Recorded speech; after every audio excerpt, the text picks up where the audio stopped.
actually. All right, and we are live, and I am here with my regular sidekick, Artistic Layman. Hello, everyone.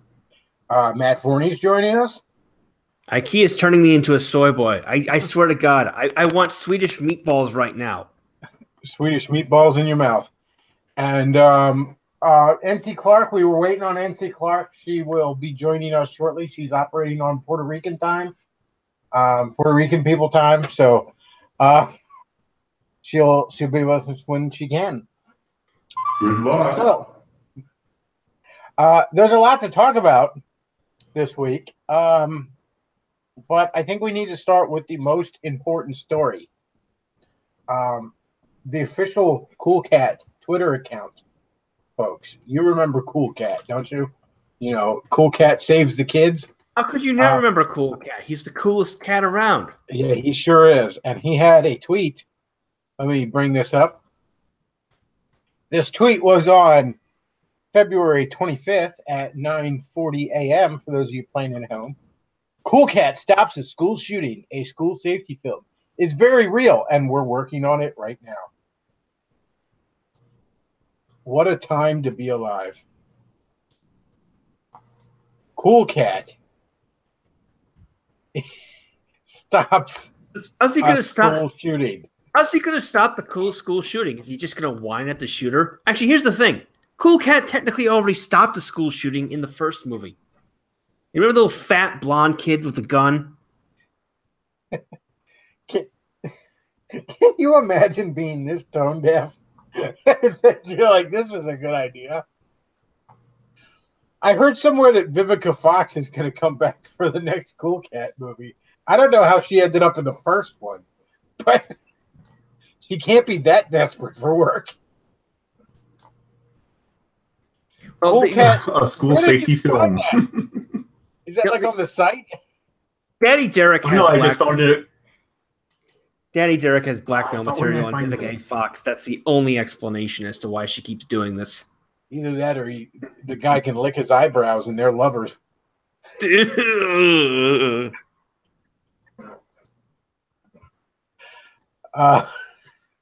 So yeah, Cool Cat. Somebody says, "What about Eric Estrada returning?" There's no word on that yet.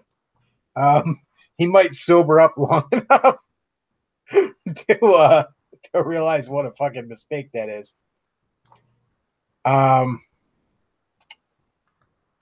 So yeah, Cool Cat stops the school shooting, folks. Make sure you. I can't wait. I can't wait for that movie. Why is Bubsy a girl with a stripper pole? The internet. With a big old wad of money in Bubsy's tits too. I don't understand the world anymore. So I don't have a ton to say about that, but I thought we all needed to know about this. Cool Cat stops the school shooting. It's okay, folks. This sociological crisis is averted. Cool Cat's here to save us. Oh man, I could watch a Cool Cat video all fucking day. It's just fantastic. If you've never seen Cool Cat Saves the Kids, I can't recommend it enough. Yeah, if you want the Cliff Notes version, yeah, you should watch I Hate Everything's video. And if you want my analysis of it, you should tune into the stream Bechtloff and I did back in October, I believe it was. Yeah, when I discovered Cool Cat for the first time, because I had recently discovered I Hate Everything's channel and was going through it and saw the Cool Cat review, and I was like, holy shit, dude, this is a real thing? All right, so like I said, I don't have a ton to talk about on that one, but it just needed to be talked about a little bit. Yeah. Like I said, go check out Bechtloff's Saturday Night live stream where I discussed this back in October.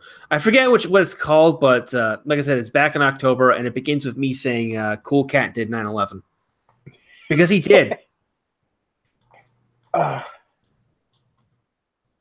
So, speaking of school shootings, Forney, you did an excellent podcast on the topic of school shootings where you were talking about the bully culture that it really arises from. and the hellhole that public schools are, and schools in general in our country, but public schools in particular.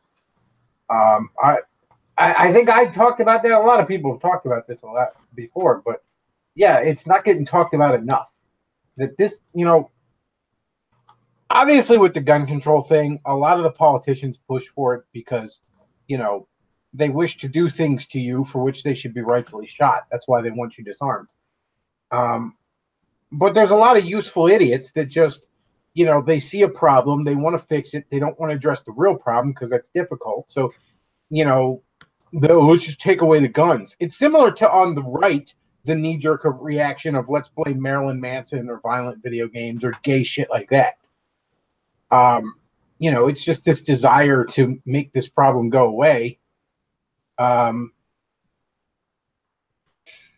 without actually addressing it. So tell us a little bit about your podcast there. Yeah. Thanks for thanks for filleting me again, Bechtloff. It was great the first time, but basically, what can I say? I got mad skills at it. I talked about basically. I also did a bit of this on Arini's live stream on Sunday. You should go check that out as well if you have the time. But basically, these kids who are now crusading for gun control were part of the popular drama club clique at their school. And they bullied this kid, Nicholas Cruz. And we have evidence of it. Ethan Ralph turned it up on his blog, The Ralph Retort, of one of the kids who's involved in this gun control push just making fun of Nicholas Cruz on Twitter. And that's the thing. You have this environment in schools where, due to zero tolerance for violence, you have psychopaths like these kids leading the gun control push, these drama club faggots who rise to the top and creating a permanent underclass of people they abuse. And with some marginal cases like Nicholas Cruz, eventually they snap and they get a gun. I talk about this in the context of Columbine, because Columbine is the original shooting that arose to bullying. When Columbine happened, they first tried to blame the fact that Eric Harris and Dylan Klebold had shitty parents. But in their video diaries, Harris and Klebold said they loved their parents and they grew up in intact two-parent households. Then they blamed video games and they blamed Marilyn Manson. They blamed guns. They blamed everything except the one consistent cause of what happened, which was the toxic environment at Columbine High School, where jocks and popular kids would regularly beat up anyone they wanted. Teachers would turn a blind eye. It was an incredibly hostile place. And this is something that isn't really talked about. There were actually further incidents of similar violence at Columbine after the initial shootings. There was a case where 2 students were shot outside of a subway a year after the shooting took place. And that's because and again, I'm not trying to justify school shooters here, okay? It's not acceptable to pick up a gun and shoot people if you feel aggrieved, okay? That's wrong. But these things don't happen in isolation. And what really disgusts me about the Parkland shooting is that you have the same faggots, and everyone who's in drama club is a faggot, whether they're male or female, okay? You have the same faggots who caused the problem of bullying now trying to present themselves as innocent victims and trying to diffuse the blame of what they did onto someone else, which is guns. That really makes me sick. It's like Heathers. It's like Heathers in reverse. The zero tolerance thing is really interesting because, I grew up right when that shit was starting. And it absolutely led to a state of a narco-tyranny in these schools because, look, the shitty bad kids didn't care if they were in trouble because they were always in trouble. It's like splashing water on a fish. It just doesn't know anything else. And I remember a time in elementary school where some kid was picking on me, and I proceeded to, I think he actually hit me. He had definitely hit me first, but we went at it, and we both got in trouble. Now the kid didn't even deny that he started it. The teacher knew the kid started it, and my dad was just taken aback because again, this is when this shit started. And he looks at this vice principal or something. He had been called in, and he'd been like, "So you're suspending my son for defending himself?" "Well, we have zero tolerance for violence." He goes, "Let me get this straight. No one disputes that he was defending himself, and you're suspending him." And my dad proceeded to call him some manner of faggot or something like that. and then turned around and looked at me and said, "You go ahead and enjoy your day off tomorrow." And I think I seem to remember him walking out of there. He might have flipped the guy off or something on the way out, but he was having none of it. And my dad was my dad was never the kind of guy who took his child's side over the teacher or something. You know, if I was called into an office or I was in trouble or something, my dad assumed generally that the authority figures knew what they were talking about, and I had acted a fool. You know, he usually came in there mad at me. You know, he wasn't one of those parents where it's like, my son's a good boy. He didn't do nothing. But that day, he was all about, my son's a good boy. He didn't do nothing. Because he did do nothing. Yeah, because he's like, by your own admission, he didn't do. He stood by me 100% on that, and rightfully so. But that sticks. That's a memory that sticks with me to this day. I mean, it's probably one of those reasons I have such a distrust for authority, because of the system I grew up in. Yeah, I ran into this constantly when I was in elementary school. In high school, not so much. That was because I went to a Catholic high school on a scholarship with a bunch of hoity-toity rich people. But in elementary school, I got into constant fights. There was this one, like I said, I talked about this in the podcast. There's this one 300-pound mulatto kid who liked tormenting us because he'd been held back a couple of grades, so he was bigger than everyone else and could push us around. Single mother, the father could not be reached for comment type. I would fight back against him, and I would get in trouble because if you fight back, you're just as bad, even though you didn't start it. It doesn't matter who started it. Violence is wrong. And like you said, Bechtloff, this kid didn't care. This guy had already been held back a couple of grades because he was a retard. He has nothing to look forward to. And he was also untouchable because he was actually a relative of the mayor of Syracuse at the time, who was a Republican, I might add, and who ended up serving as Undersecretary of Housing and Human Development under George W. Bush. So this kid was untouchable. I think at a certain level, some of the teachers knew that I was defending myself, but they couldn't do anything. The one time they really did actually bring the hammer down this little asshole was when he threatened to bring a gun and shoot me. Like we were just sitting in the lunch line one day, and he says to me, "Hey man, I'm gonna get a gun and blow your fucking head off." And I was like, "Yeah, whatever." He's just he's mouthing off again. Just another day in the open air prison known as elementary school. So I go home. My mom asks me how my day is, and I mention, "Oh yeah, my fucking mulatto wants to get a gun and blow my head off." And she's like, "What?" And she calls up the school. And the next day, I get hauled into the principal's office, and all of a sudden, they suddenly give a shit about my plight. They're like, "When did he threaten you? How long has he been threatening you? Do you feel scared? Do you feel threatened?" And I'm just sitting there like I genuinely don't understand why they suddenly care all of a sudden. If this kid has been tormenting me since the day we first interacted this is in fourth grade, like a couple of years after I first started interacting with this kid. And all of a sudden now you care? Now you care. You didn't care when he was like punching me in the face before. You didn't care when he was stealing my shit, stealing my crayons. But now you care because he made an empty threat that he wasn't going to follow up on. Fuck you. Well, I didn't think of it in that terms, but that was my sentiments.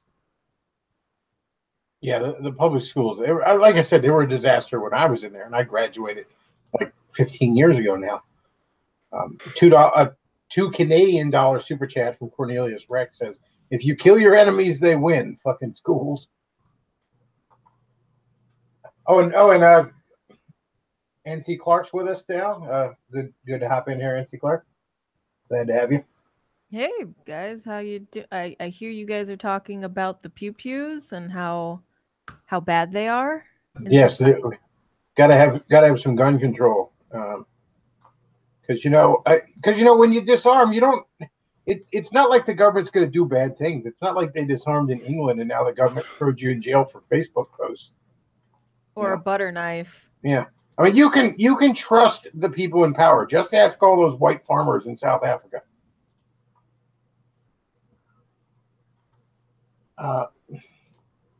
Hey, look, I've said this numerous times on here, but the answer is no on gun control. I don't care who's in power. I don't care what law is passed. I'm not giving up the guns. Come and fucking take them. I've made my peace with God. You want to fucking dance? We'll dance. I'm not giving them up. But why would you need an AR-15 or any kind of gun like that that assaults people? You need to give it up. Shit, man, I want like an Uzi and a bazooka and shit like that. All right, fucking AR-15. All right, give me a fucking suitcase nuke. That's what I want. Let me rent a tank. Damn. Yeah. I will say this. We're all about a cannon in every yard. All right. This is kind of tangent to that, but you guys remember that guy who was running for president? His father was a mailman, John Kasich. Oh yeah, John. Yeah. So, and this is the bullshit that I'm tired of these compassionate conservatives. That's what I'm gonna call them because that's what the fuck they are. He came out on CNN. Not as gay, but as someone who is for gun control. Well, that's the same thing. Yeah, pretty much. He came out and he's talked a little anecdote story about how he has a friend who owns a bunch of guns and his friend owns an AR-15 and he was pleading with his friend saying, buddy, why do you need an AR-15? Why could you just give that up for the children? And this is a fucking Republican, supposed conservative. I want him gone. I want him gone. I can't stand him. And notice how when he was running for president, he didn't say shit about gun control. Oh, he didn't even mention it. He didn't mention any of that at all. Go figure. I got to be honest with you. I'm not, and I was obviously a Trump supporter, and I'm still mostly him. But I'm not happy with his fucking stunt this week over this shit. I'm not either. And I realize that Trump's a bullshitter, and I realize Trump likes to do the push-pull stuff a lot. I get that. This isn't the first. Like, it's not like when he started doing the shit with Syria, and I freaked out. And I admit that I did, because I didn't realize Trump was just playing fucking games. And there's a good chance that he's just playing fucking games on this issue. But damn it, Trump, not this fucking issue. All right. Yeah, this is like the first issue. This is it. This is the reason America has existed as long as it has. All right. Well, yeah. The greatest thing about America is our gun culture. Don't mess with that. Don't touch it. The Z-Man and Anti-Dem brought this up earlier in the week. It's like, even if Trump ends up doing nothing on this issue, he's already caused a lot of damage to the gun rights movement by re-legitimizing gun control options that have delegitimized by the work of the NRA. Yeah, exactly. I think he might be doing some sort of push-pull on this, but he doesn't realize what he's playing with here is the problem. On a certain level, we should have expected this because, we elect a reality TV stars president, and now politics has become just nonstop reality TV entertainment with drama, both real and manufactured. But, Trump is flying way, way, way too close to the sun on this particular issue. Yeah, not this one. Gun rights are the third rail of American politics. You don't touch a gun rights ever, particularly as a Republican. With DACA, when he was playing around with the DACA thing, I could see what he was doing there. He was trying to make it look like he was going to give the other side something they wanted in exchange for something he wanted, the wall. And then when they spit in his face, he was going to be like, see, I tried to work with them. And if they took him up on the offer, well, at least he got the wall kind of thing. But there's nothing to give up. There's nothing to be gained by giving an inch on the gun issue, okay? It's not like we're going to give this little thing and then we're going to get this other big thing in return. No, there's nothing to be gained here. All right. I don't know what he thinks he's doing here. And I don't care. All right. I don't care if he's playing ninth dimensional fucking Candyland here. Whatever the fucking game is, this was a bad move.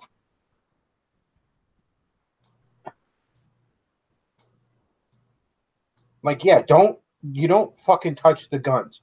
You don't let that shit. You should, I don't know if Luke, if you can find the GIF of it, but somebody made an actual GIF of it. When Trump mentions the gun control thing, he's sitting next to fucking Dianne Feinstein. She literally turns into a happy merchant meme and starts wringing her hands with glee. That woman looks with glee at the prospect of disarming you, the American citizen. And mark my words, it's because she wishes to do things to you for which she should be rightfully shot. That woman wishes to harm you. Yeah, look at that. Look at that. That woman wants to do terrible, terrible things to you. She did that on camera. What was she thinking? She wasn't thinking. She's like 80. Her brain is like 60% mush at this point. She wants you dead.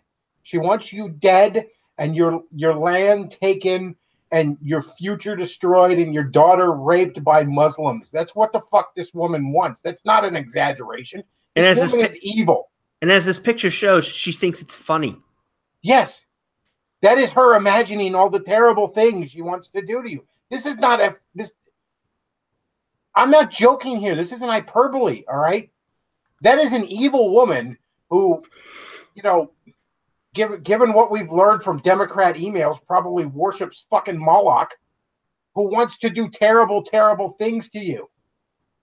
This is a cartoon supervillain minus the cool powers.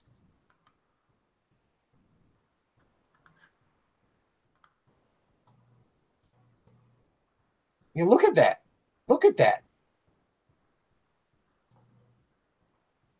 Don't ever let that image slip out of your mind.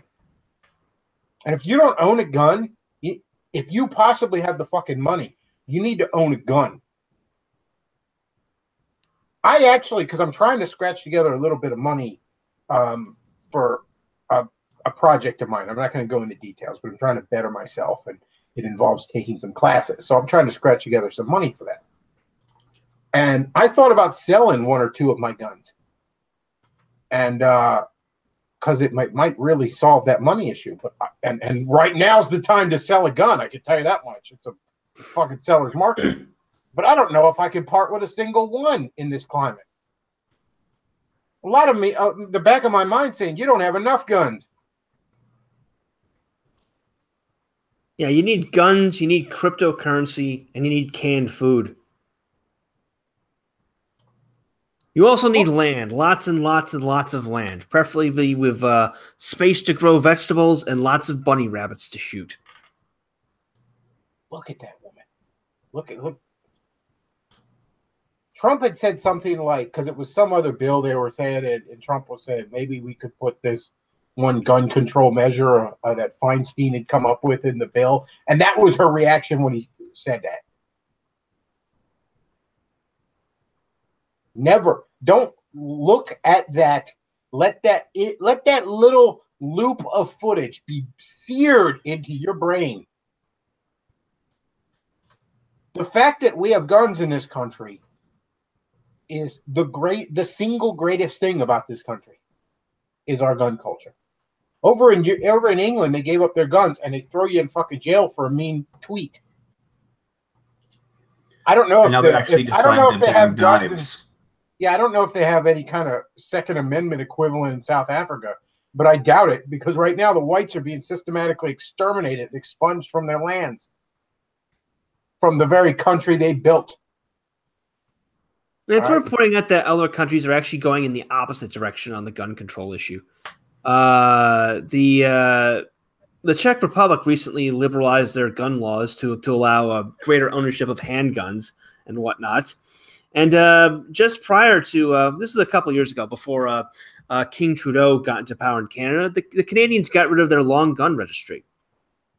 So you no longer, have to have you no longer have to get put on the list for the crime of owning a shotgun in Canada. If Canada's going right on gun control, if they're going right on gun rights, the U.S. sure as fuck should not be going left. Yeah, as far as I'm concerned, not only do we not need any more gun laws, we need a lot less gun laws. Yeah, my personal favorite gun rights state is Vermont because they literally have no gun laws. The only gun laws in Vermont are federal ones. In Vermont, you can legally walk down the street with a loaded AR-15, and so long as you don't open fire, the police can't do a goddamn thing. That's how the fuck it should be, as far as I'm concerned. Yes, in fact, I I believe the law actually in Vermont is businesses are allowed to ban people from carrying guns onto their premises. But if you do that, that makes you legally responsible for the defense of anyone who enters your property. So a lot of businesses will just let people carry guns. Yeah, I can't emphasize it enough. Christ himself said, if you don't have a sword, sell your cloak and buy one. In fact, I want to get that engraved on my handgun. I want to get that engraved on one side of the handle, and on the other side of the handle have, it's dangerous to go alone. Take this. I don't really have the money to do that right now, but I want to do that at some point. You guys just don't care about children. No, you don't care about these sad, sad children who just had to go through a traumatic experience. Yep, those sad, sad children. This guy chaps me at my ass, and I'll be careful how I say things here, but they're calling these gun control activists from Florida, the school, survivors of the shooting, but the bulk of them weren't even involved in the shooting. No, they weren't. Well, there's a rumor that one of them graduated from a completely different school in 2015. So I'm just saying that's a rumor. I don't know if you want to talk about that. I'm just saying I've heard rumors to that effect. He's talking about ISIS factors here? Yes. ISIS is very bad. ISIS is a very bad organization. Talking about them disaster thespians. Did you say disaster lesbians? Have you been looking at my porn history? Nothing going on here, ADL. They look so sad on Ellen. Really sad bunch of kids. I will say this though, like the left trotting out this fucking this lay 56% meme bulldog or bull dyke, like that's gonna convince people to gee, I guess I should give up my God-given right of self-defense because a fucking lesbian Mexican girl wants me to. Yeah, that's really gonna convince people. That's about as good a optics as during the State of the Union when you refuse to applaud a fireman.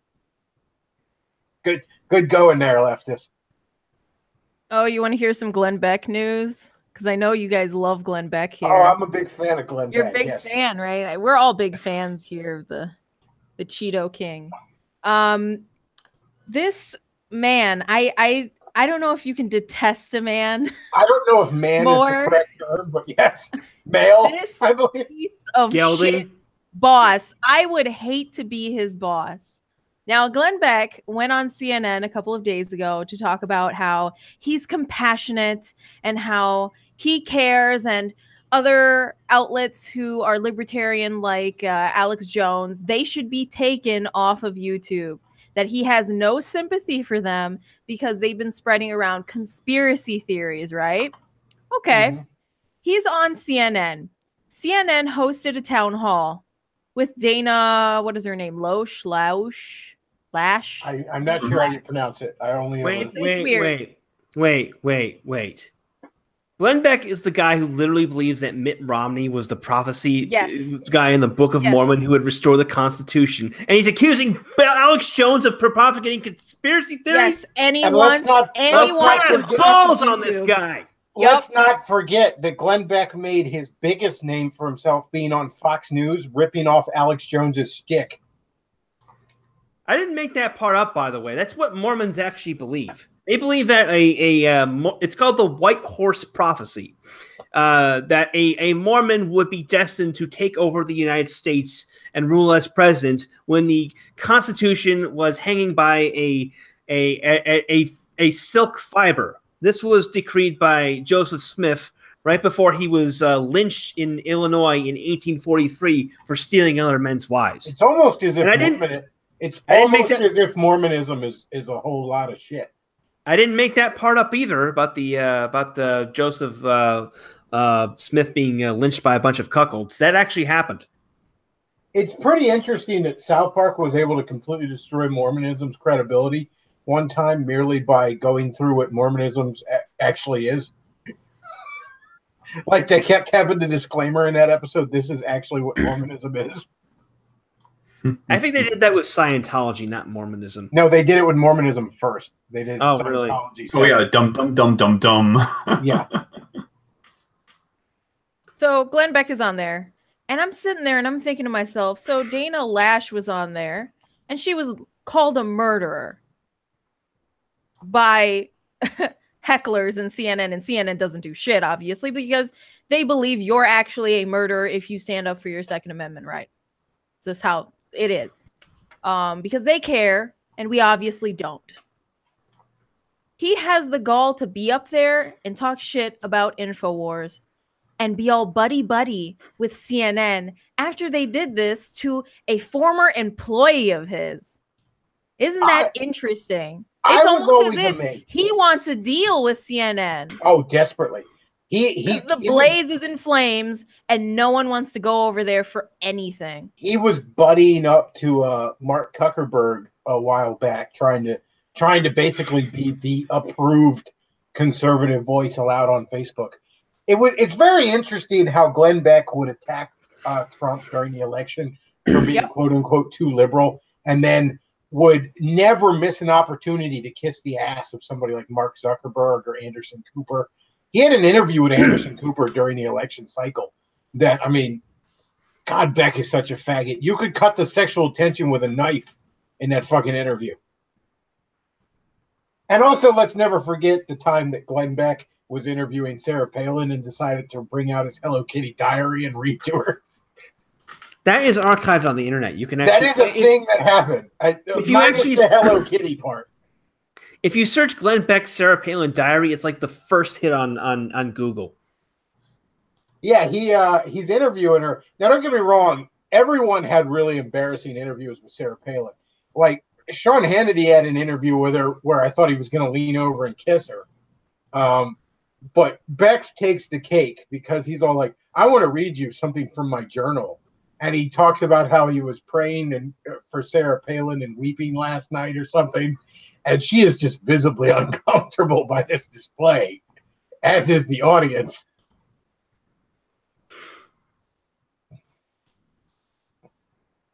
Trump slammed senators, you're afraid of the NRA. And you know what? For good reason. The NRA is, thank God in heaven, this nation's most effective lobbying group. And I suspect that's going to be even more effective given the amount of increased membership dues they just got coming in. The NRA is the only effective right-wing lobby group, the most effective force for right-wing politics. Again, I keep pointing this out. Gun rights are the only issue in this country in which the national discourse has moved to the right instead of the left. 30 years ago, there was concealed carry was almost unheard of in just about everywhere. Now, every state has some form of concealed carry legislation. It kind of sucks in places like New York and Illinois, but even in those states, you can legally carry a firearm if you have the proper permit. That happened because of the NRA and because of millions of patriotic American gun owners who told the gun-grabbing Dianne Feinsteins of the world to fuck right off. Yes, most of the Republican Party is either in line with the NRA in spirit or fears them. And it's about time the NRA... maybe the NRA needs to show Trump why the NRA is feared.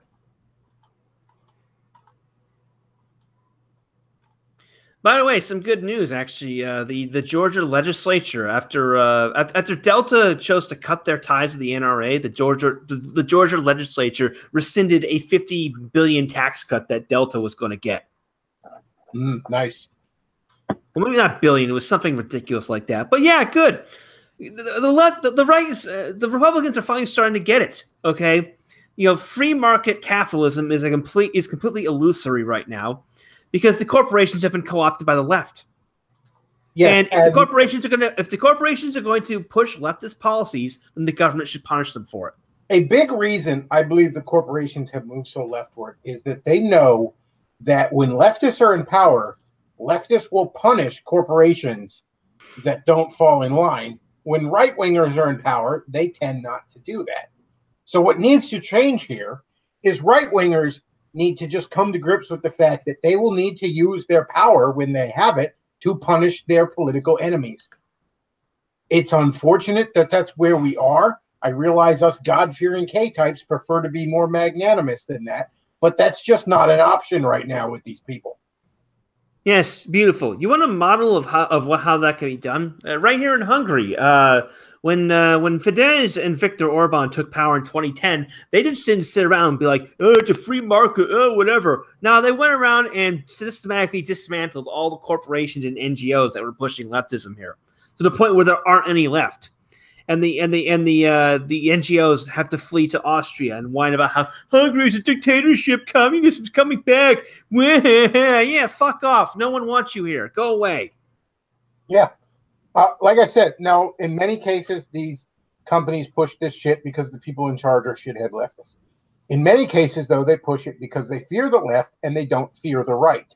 Well, it's about time we made them fear the right. So that they become at the very least neutral. That is what needs to happen. Right-wingers need to begin punishing their political enemies. No, but they'll hate us. Stop. Oh, yeah. Guys, they'll hate us and they'll think we're actually really evil people. You want to know what's fucked up? You want to know what's really fucked up about that? Like, obviously, I don't care if they hate me. But the interesting thing is, I think that when you begin to put a boot on their neck, they'll actually love you. They'll respect you. That is what's fucked up about it. These idiots want the boot on their neck. In their heart of hearts, they are like a child daring discipline. They want. It's why like the faggots love Islam and shit like that. They want to be told no. They desperately want to be told no. In their heart of hearts, at the grassroots level, the left just wants a spanking. They want daddy to take them by the scruff of the neck and say, get a fucking job. Well, a lot of these types are really driven by by a desire for their own self-destruction. That's the animating urge behind all homosexuality. Homosexuals just desire someone or something that will end them, which is the only way you can explain shit like bug chasing. Pretty much. And the left has the same mentality. They want someone who will end them, who will snuff their existence out. I've often said you're hard pressed to find one radical feminist that doesn't secretly have a rape fantasy. And you know what? If this country needs a better class of villains, to put it that way.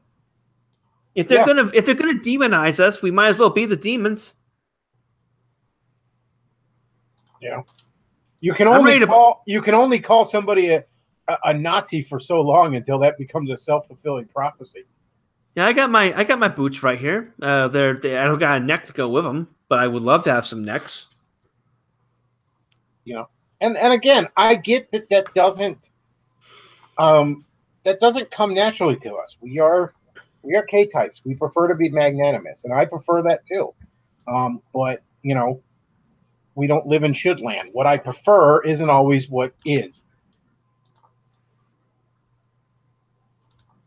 Somebody in the chat says, "What the hell is bug chasing?" Oh man, I have such sights to show you. Google the documentary The Gift, and don't say I didn't warn you. Yeah, that's what I just told him in the chat. We have such sights to show you. Holy shit! Oh, never mind. That is when Pinhead showed up at Amazing Atheist house. Hey, where did that holy shit thing come from? Is that from Unreal Tournament? No, that's actually Luke. Luke mangled the audio a bit, but it's actually John Belushi saying "holy shit" in Animal House. Oh, okay.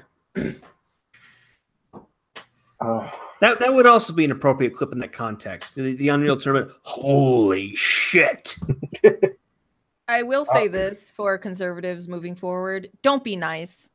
The other side doesn't view you as nice. Don't be nice. They legitimately view you as evil people. And I think that's one thing I admire about the alt-right is they don't really care what names you call them or anything like that. It's they're mean, and I like that. If that makes any sense. And they're mean for a reason, because these people have stated so many times that they give a shit about these people, meaning the left. They care a lot about intentions. They care a lot about how people feel. I don't give a fuck about that at this point. I care about results. And if your policy, I don't give a shit if you say, oh, it's for the children, it's to take away people's guns. No, you're not going to do it. And You're not going to you do know it. what? Yeah, no one likes being called names, but at the same time, I'm not particularly concerned if a bug chasing faggot thinks I'm disgusting. I'm not particularly concerned if somebody who goes to a spirit cooking festival thinks I'm evil. Yep. Okay, you know, when devil worshipping, bug chasing pedophiles don't think highly of me, I'm probably doing something right.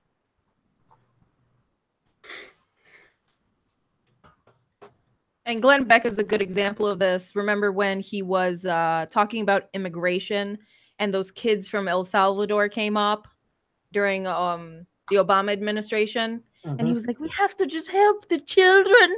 Look at all these kids. And we have to do something. Yeah, you can privately help the children, but they shouldn't be here. Yeah, I'd love to help them. You know, I'd love to make sure that they get a nice snack on their way home. You know, and we're a lot nicer. There are many countries throughout history that, you know, if people from the country next over decided to fucking start invading, they would be sending back their heads and nothing else. Well, in Mexico, they kill them. They shoot them.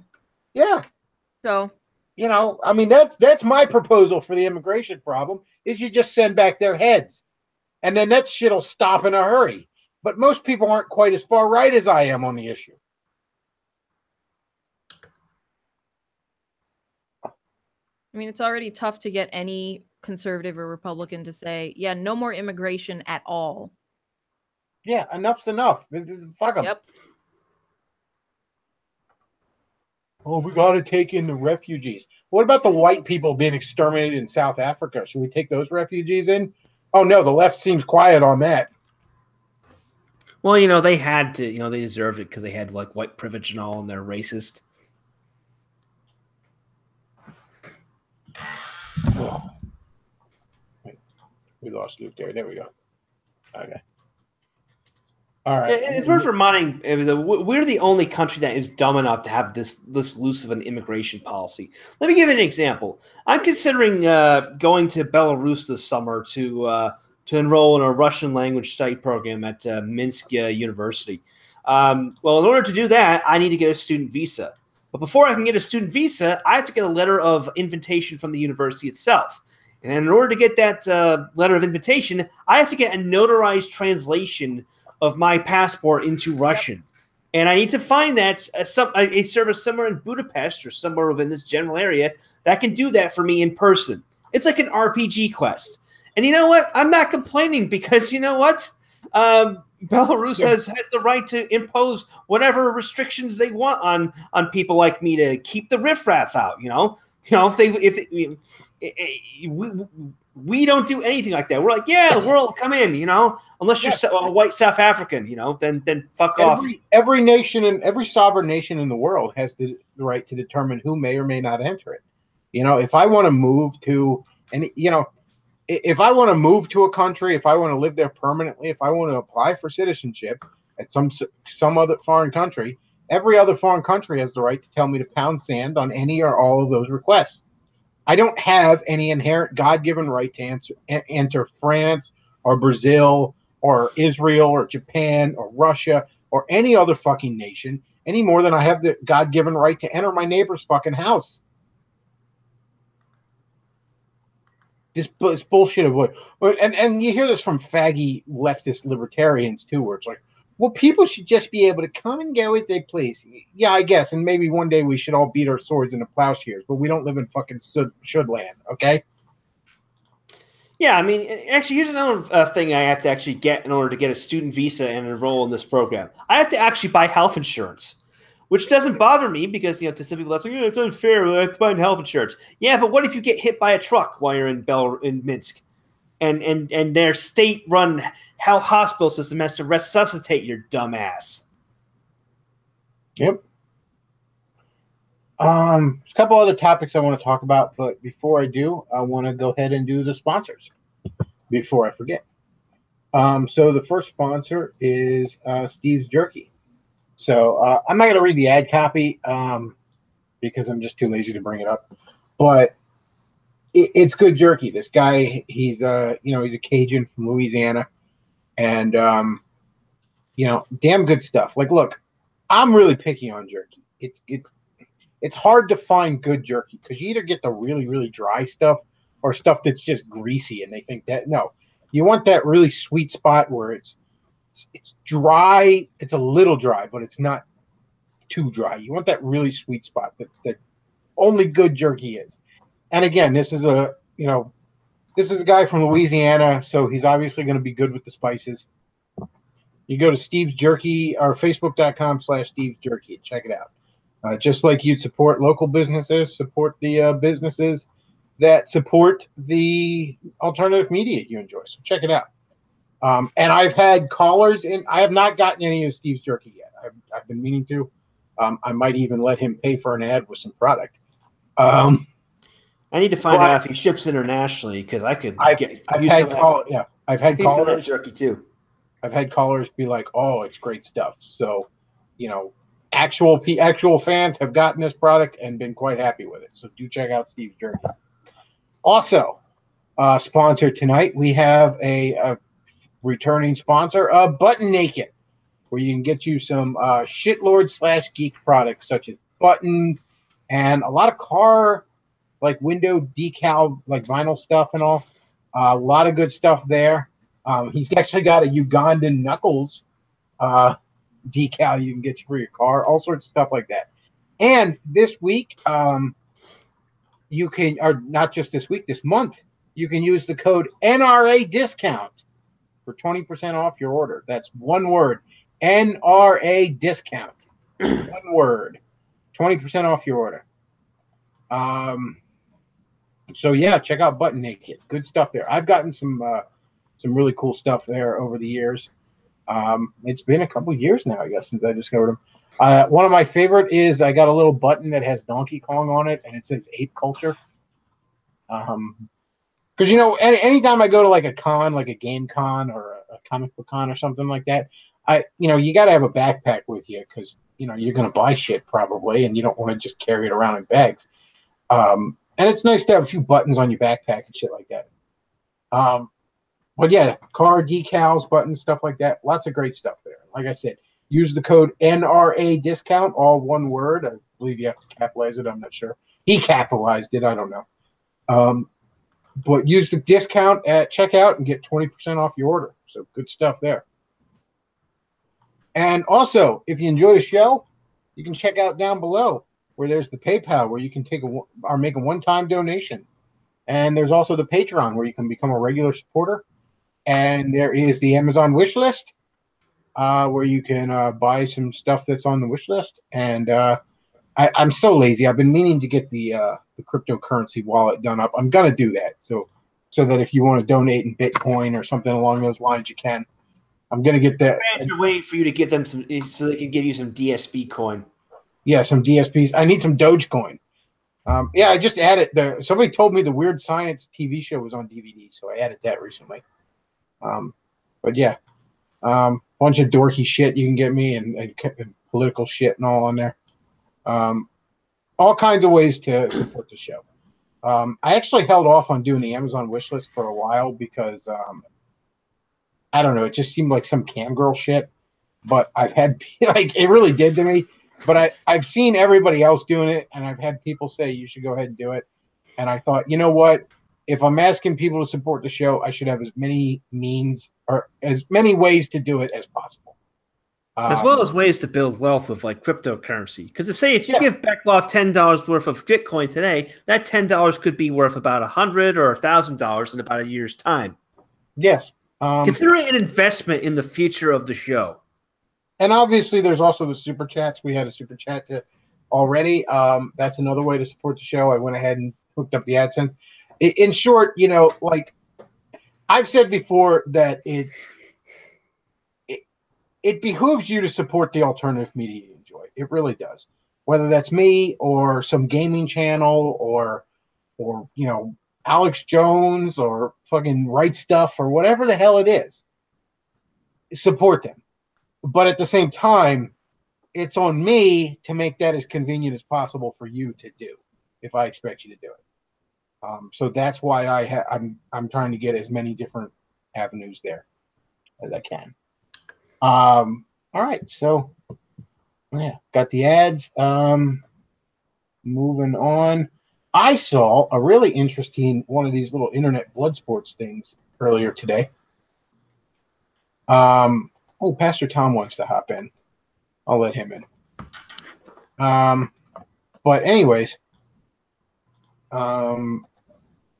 it was Jim versus Jim, Mr. Medicare, internet aristocrat, or Mr. Matoker, as I always call him. But he was talking with Allison from the Honey Badgers, and Allison proceeded to just completely shit her pants there. It was unreal. So the source of the drama was some doctor something or another, some dude doctor something or another from the and we got Pastor Tom hopping in. Good to have you here. Hey, how's it going? But anyways, this doctor something or another, I forget his name. He was arguing with Jim, trying to basically tone police him on back when Jim was doing the Dr. Random McCam. Thank you. Back when Jim was going after the Ross dude, that pedo dude with the just weapons grade autism. This guy was basically tone policing him, saying, "Oh, you shouldn't make fun of autism," or whatever. That's not important. But the point is, Jim was then having none of it, calling him a pussy. And so then this Honey Badger chick, Allison, she hops in kind of to defend him. But she's really not defending him. She's like, "I don't really know what you guys were arguing about, blah, blah, blah." She was trying to act like she didn't even really know what the hell the thing was about. And she outright admits in it that she just came on to shill for her crowdfunding for I guess they're in the middle of a lawsuit with somebody and she's shilling for that. And she outright admitted that she's just shilling for money. That's the only reason she came on. Because, internet blood sports are popular. She wanted the attention and money. She didn't even really participate in any kind of debate. She was really weaselly about her fucking language. It was an absolute shameful fucking display. And the one guy even said at the end, he goes, I can't believe she thought this was going to turn out well for her. This might be one of the few times people actually start donating to the prosecution. It did not go well for her. I completely lost, and I was never a big Honey Badger fan in the first place. I never found him that interesting, but I had respect for him. And I used the word had in the past fucking tense. I don't anymore. That was one of the most fucking shameful displays I ever saw. I ought to link it below, but if you look on Cronus's channel, he does little snippets from these blood sports all the time. If you look like Jim versus Honey Badger or Medicare versus Honey Badger, something along those lines, you'll find it. And it's disgusting. It was absolutely disgusting. I loved when she started trying to mother Billy, right? Where it's like, "Oh, tell me how do you feel about that? Well, get your feelings out," things like that. It's like, you're what are you doing? And he was like, you're trying to be my therapist. I got the impression more like she was trying to be his mother, Yeah, that's the other thing. Jim goes by Billy in these streams now, I guess. Billy the anti-bully. He's got this little thing of it's like a Black Steven Universe. I don't know where he found it. But yeah, it was.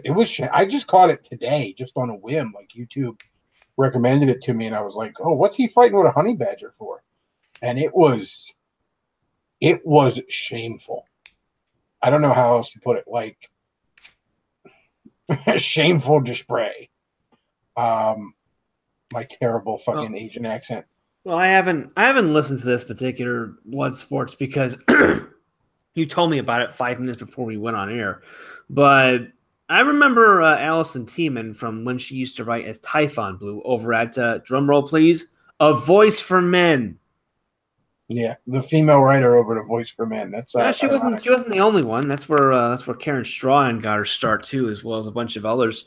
Pauline sure loved having that gaggle of girlfriends around, but it's like, Pauline is like Richard Spencer in that he's a shit person who does shitty things, and the people around him are shit. He attracts shit. Like it's like a law of shit magnetism. You got your team in there, but you've also got Dean Esme, the fucking guy who thought that the Arab migrants in Cologne were good boys who didn't. That's another thing. And Jim even mentioned, he goes, I don't know much about the MRA, but after my encounters with both Dean and Allison here, I don't think highly of them. And by the way, I got a $2 super chat from Dashing Rogue. He says, keep up the good fight. I joined the NRA today. Woot. I'm actually a lifetime member in the NRA. A relative got that for me for my birthday a couple years ago. But Elam is a grade A narcissist based on both my dealings with him and the way he's behaved. I was actually listening. This was a while back. Bernard Chapin was doing a live stream with John the Elder, who used to work for a Voice for Men, but distanced himself and hates Paul Elam now. According to John the Elder, Paul Elam was actually responsible for Dean Esme falling off the wagon and becoming an alcoholic again, because Elam himself is an alcoholic. He is a piece of shit. NC, you mentioned in the chat, you say, full disclosure, I've been on the Honey Badgers numerous times, and I know most of the people there. Do you want to chime in here? What? Look, I don't know a tremendous amount about them, but this was an absolute shameful fucking display. I don't know. I will say this. Oh my God. And I saw it. I saw it live, and then I saw it again just to get the brunt of what was going on. And one, I don't agree with Dr. Randomercam. I think what he is doing, in fact, will damage Honey Badger Radio more than they actually they know. I think it would have been best for him to show up, or if not, just ignore the whole situation and stop commenting about it. It's a silly thing anyway. But he did, and he keeps doing it. He keeps being passive aggressive. All right, he's a Brit fag, as they call it. So he's gonna do what he's gonna do. As for Allison Tiemann, who is in control of the Honey Badger account, she is the co-founder of the Honey Badger Brigade radio show, along with other women. I don't know why the fuck she went there. Well, we do now, because she's a shill.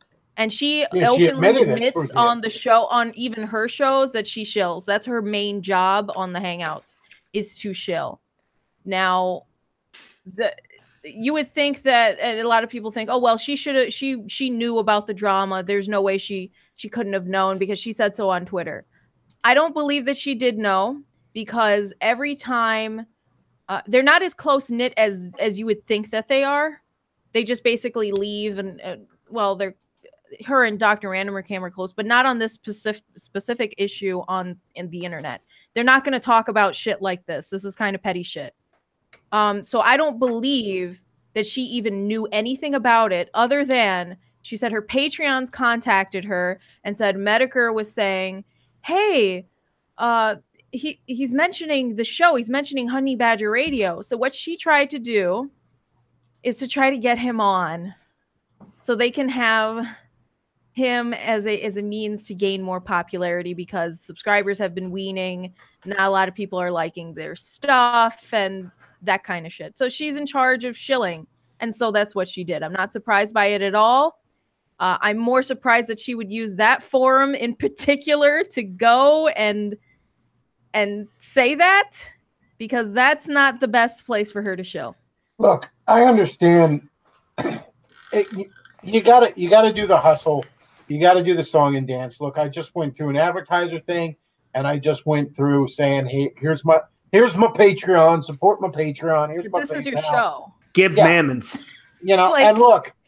If I have an opportunity on someone else's show to say, "Hey, you should check out my channel," I'm going to do it. I get it, but there's got to be some restraint on it. You know what I mean? There's got to be some level of self-awareness about it. I guess there's got to. In other words, like, I get that you want to hustle, that you want to advertise yourself, but there's a way to do that. And like this, not only was this, I would argue, just shitty, but it this is not going to have a positive effect. Okay, she's not going to get a whole lot of shekels. She's not going to get a whole lot of positive attention or sympathy. Yeah, which is what technically she wanted as well. From why even bring that up? Why bring up that there's a court case happening? Why? And then I get early on when they were like, introduce yourself and you go through your spiel. I get that. Okay, fine. You know, she'll and like, oh, by the way, folks, I got this thing going on. Feel free to support it. And then you do what you're there to do, which is argue the fucking position. You know, you don't. It like I said, this was insane. Like, I couldn't believe it. I really thought better of her, and I didn't think I didn't know a great deal about her, but I knew a little bit about the honey badgers in general, and I would have never thought to see such a display from one of them. Well, she's socially awkward and she wants to shill, and she wanted to take this opportunity to do that. Now, as for her sticking up for Dr. Randomer Cam, she shouldn't have done it.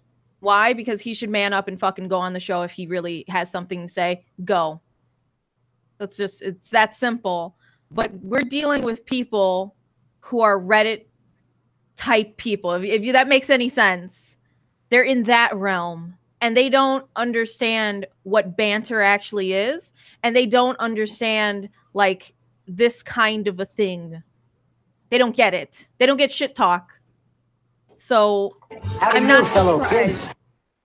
Yes, there you go. It's kind of like she was in there trying to get Jim on her side. I've seen this so many times too. I bet Jim is so pissed off about this. Everyone's trying to get him on their side, and for what? For what? What are you gonna do? Like, what is he gonna do for you? What? Doesn't make any fucking sense to me. I've noticed this a lot when people talk to Jim, that they're like, you know, I had him on this channel once, and it was great talking to him. But I basically just like talking to him because I'm a fan of him. I wasn't trying to like, you know, get him on board with, you know, the fucking Bechtloff train or whatever the fuck I'm trying to accomplish in life. Because like Jim's not on anyone's side. Okay. Jim is a force of nature on the fucking internet. All right. Jim is the human avatar of Keck. Yeah, exactly. I mean, he's just pointing and laughing at how stupid everything is on the internet. Anyway, that's what he does. Yeah, Jim's not on anyone's side. You just hope Jim is pointed in a direction you'd like him to be, and if he's pointing in your direction, you keep your head down. That's what you do with Jim. But honestly, I've heard people, and this may come out as well, because I saw people who are anti-Honey Badger who used to work on the Honey Badger radio, who, again, you're going into a place where shit stirring is going to happen. Drama is going to come out of this. I don't know if these people are going to talk about the shit that they've been through with Honey Badger Radio. That's up to them to do. But this is a horrible business decision for someone who's strictly mostly about the business and shilling it. So I have no clue. Is immeasurable. Yes. Thank you, Review Bro. My day is ruined. It's astonishing. It's to say the least. And I'm looking at their social blade. I mean, she didn't even know what a social blade was. I could believe she didn't know. Because again, we're dealing with Reddit tier people who are, like I said, I get you got to do the hustle. I get you got to do the song and dance. You know, I respect that. You got to pimp your stuff. That's fine. You know, you got to do some self-promotion out there. I get that. But there's just a way to go about shit. And I'm not saying I do it perfectly, but I've never completely shit my pants in front of 1,000 people the way Allison did. Well, to be frank, you know, Karen Strawn is probably 75% of the reason why Honey Badger Radio even took off in the first place, because she's by far the most best known personality involved with that entity and is the most professional, is the most liked. Okay. I was never really into her stuff, you know. She just came off to me as like, you know, men's rights 101, but you know, the kids like her, so whatever. As Bill Murray in Ghostbusters said, but the kids love us. Yeah, she seems to hate me for some reason because, like, she claims I, you know, she was forced into defending something I wrote years ago about domestic violence or something, even though I had no idea she had written it and had no interaction with her up until that point. Well, I Gee, keep I'm really introducing you as I keep saying you're the most hated man on the interwebs. That's Matt Forney making friends wherever he goes. Yeah, that's the thing. She accused. Yeah, she went after me over this. This was back when I pointed out when Dean Esme was accusing me and Roosh of being rapists, and she got mad at me because of something I wrote years ago on domestic violence that she defended for some reason. I don't know why. And then she got mad because she found out I wasn't the person that that apparently she thought I was. And I'm like, oh well, sucks to be you, I guess. Maybe you should have read the fine print. I'm sorry that I disappointed a stranger. But again, I guess I'm sitting here bitching that they're not who I thought I was too. So I'm a big hypocrite that way. And to answer your question, NC, everyone hates me, yes. Yes, I was about to ask you that. Does everybody hate you? How was your home life? What was your mother like? Look at that. I know that was her trying to joke or something, but man, did it just go over like a fart in church. Oh my gosh. That was banter, guys. You guys don't understand banter. It's Bants, people. It's just Bants. Yeah. We live on Bants and Cheetos here at the Bechtloff live stream. Well, that was shameful display. What else did we want to talk about today? NC, you sent me a video right before you came on. It was I think it was right off black.com, wasn't it? Yes, I sent you the video. Did you watch it, Goyam?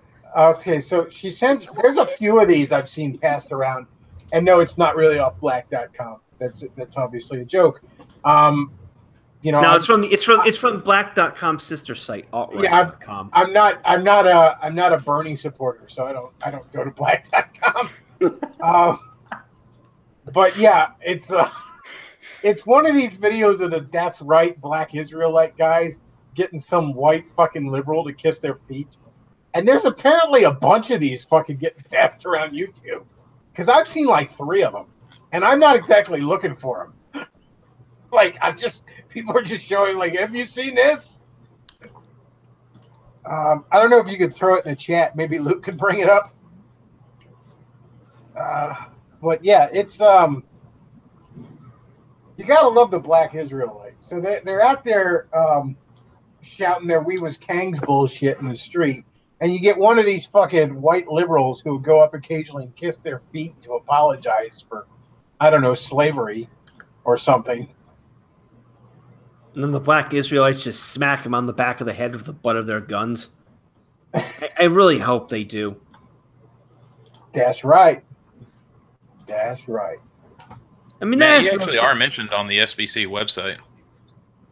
The black The Southern Poverty Law Center. You actually are mentioned on their website. Oh yeah. Yeah, I got mentioned. I was quoted as part of the classification of RLK as a misogynist supremacist group or something. Male supremacy. I got targeted by them. Oh, go ahead. I actually got targeted by them 6 years ago because they when they first started going after misogynistic websites, they listed my old website in Malafide as one of the top misogynistic sites on the internet. I'm actually quoted in Media Matters, thanks to you, Matt Forney. They quote you quoting me. There it is. Luke's got it up there. I'm sure that was a true achievement unlocked moment. I know. I was all like, sweet. Now, if I can get a direct... So, yeah, there's the black Israelites with some white cock or prostating in front of them. Just look at the look on those dudes' faces. They're like, what the fuck is up with this white boy? And 5 more people joined the alt-right that day. Just moments before that white boy was sodomized. Oh, there it is. That's right. That's right. That's right! That's right! That's right! This really looks like the beginning of like a Blacks on Boys special. Like this is getting disturbingly homoerotic. Like is that even a site? It probably is. It probably is. You basically name any fucking degenerate sex act and then .com, and you got yourself a site that already exists. You know, it just reminds me of kind of Common Philip had an episode of Tumblr Reese's. It was called "White Slaves for Black Masters" or something. And there's apparently this subculture of like, you know, of gay white men worshiping black men and you know, and enslaving themselves to them as penance for slavery. And then there are white women who will do the same to black women. Ian McDonald has a $1.99 super chat. So he says, "So this is PG. This is a PG rated black.com." And yeah, that's basically what it is. It's rated SC for super cucked. Look at this guy's face. He looks like he looks like Carrot Top on a diet of soy. He looks like a less masculine Carrot Top. Well, in all fairness, Carrot Top's pretty jacked these last few years. I don't know what happened to him. he was hitting the gym. I think Carrot Top sucked all the testosterone out of this guy. That's how it happened. Oh, gosh. Hey, does that sign in the background say Gooks? It like might. on the fence. Yeah, there's Carrot Top now, by the way. Holy shit, dude. That's right. So let's see. What else did we want to cover today? Well, y'all want to know what they were actually referencing in the Bible to get the white man to lick to kiss their feet and shit? I would love to know. Okay, so somewhere in the Bible, right, there's this place, it's Isaiah 49:23, and it be talking about, you know, kings will be your foster fathers, and you know they queens, nursing mothers and shit, and they will bow down before you and their faces to the ground as you see the white man. That's what he be doing up there, and then they will lick the dust at your feet. So lick the dust, white man. Lick it. That's exactly what they're quoting and they're saying, because we need to get the Bible. We need to get the Mormons and the Black Israelites to some kind of like mutual extermination war, because the Mormons believe that the black people have black skin because they got cursed by Ham. Actually, the specific curse is that not only did the Ham get black skin, but he also had his phallus elongated. I'm not making that up. That is what Mormons actually believe. How is that a curse? Technically, if I'm hearing it correctly, the black skin comes from. If that's a curse, does that mean the amazing atheist is truly blessed?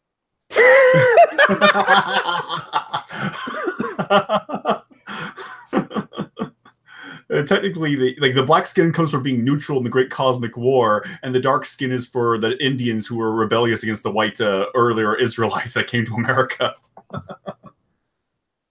So blackness is a sign of cowardice.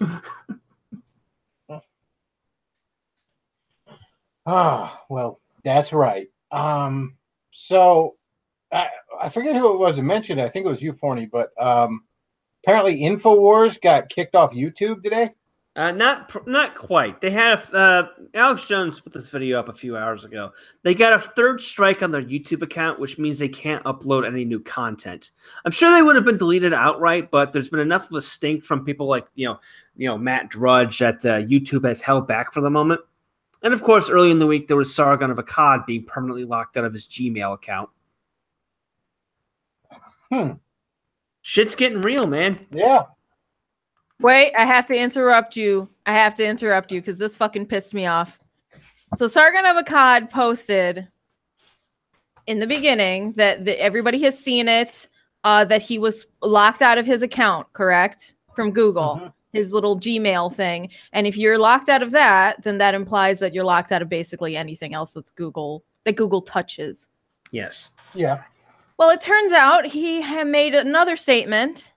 And it states as follows: I am still awaiting the results of my appeal. To be clear, I do not know if it is a direct result of the purge or not. It would be akin to Andy Worski's strike, and YouTube are imposing rules on videos that happened years ago. So he doesn't even know if this was the YouTube purge or not.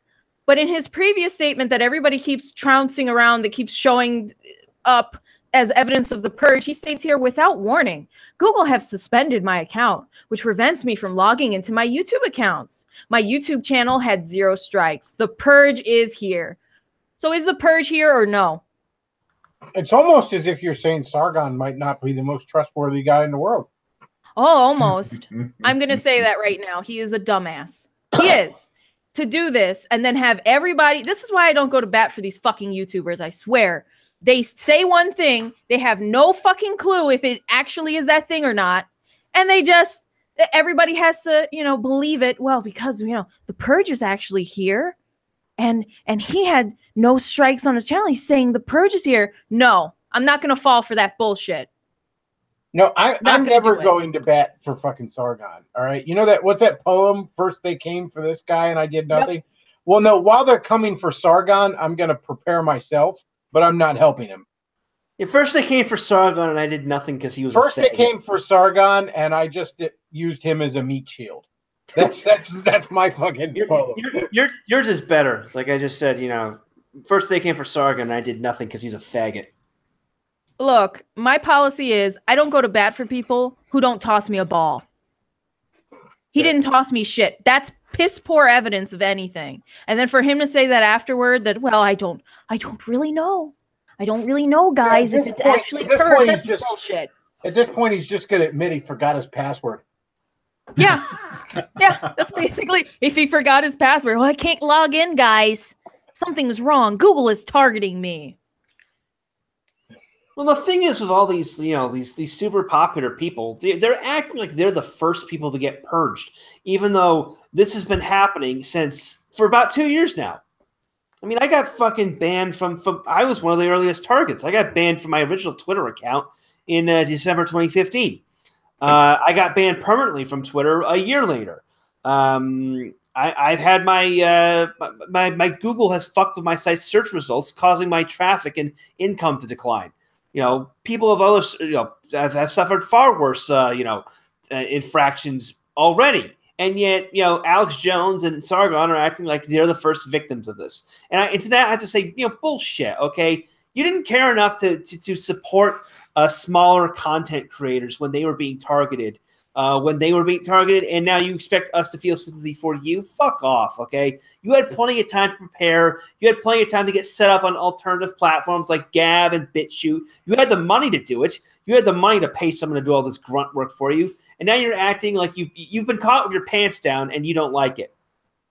Well, it's sort of worse like than when, what you think. It kind of reminds me of when Doug Walker finally noticed that the, all the fucking bullshit, false copyright strikes were a thing when they suddenly affected him. Oh my God, guys, we got to do something. It's like, yeah, thanks, Doug. The rest of us been talking about this for 2 years, but thanks, Doug. Thanks for finally noticing when it bothered to affect you. See, guys, this is why we need the liberalist movement, though. This is why we should all get behind Sargon, because he's the one who's now been kicked out of his Gmail account, but he's the one that's going to, turn the tide against this. We have to support him. The liberalist. It's like, yeah, I can't wait to fucking support, a far less principled version of libertarianism. That's great. Well, you're just a white nigger. And on the dole version of libertarianism. I can't wait to support that. Maybe he should email that to Gmail. White people don't act like this. Do you think this is how white people act? Locking me out of my Gmail account? He just emails him. You are acting like a bunch of you're white niggers. Sargon will lead us to the individual promised land, a land of Cheetos and mandatory polyamory, but no Germans allowed. He rambles on about fucking individualism all the time, but it's like, you're not a libertarian. You're not an ANCAP. You're not any of these things. You're not an individualist, Sargon. You're on the fucking dole most of your life. You're not an individualist. All right? Well, you are acting like a bunch of niggas. It's worse than what you think, because he has stated on multiple occasions that Google actually cares. During the first adpocalypse, he stated, "I think Google cares, guys." And I have it on my Twitter if you wish to see it. It's right here. Wait, Google I actually cares? think Google What the does fuck? care and is trying to protect us. Oh. He stated, I would like to know from him, why the fuck would he think that? I don't think he thinks it now. Well, too bad. I said he got caught with his pants down, and now he expects all of us to feel sorry for him. I believe in principle. Obviously, these people shouldn't be censored, but at the same time, I can't give a shit when they are. I just can't. Okay. I just think it's funny how Sargon always gets like censored, quote unquote, whenever he's going after the alt right. Like he got kicked off of Twitter for sending stuff, you know, like what gay porn or whatever to the alt right. So he got kicked off of Twitter for that, and then he gets kicked out of his Gmail account. When majority of what he's been doing recently has just been going against what the alt right is doing. Like you know, never any of this stuff against the SJW. It's always the alt right, which is just funny.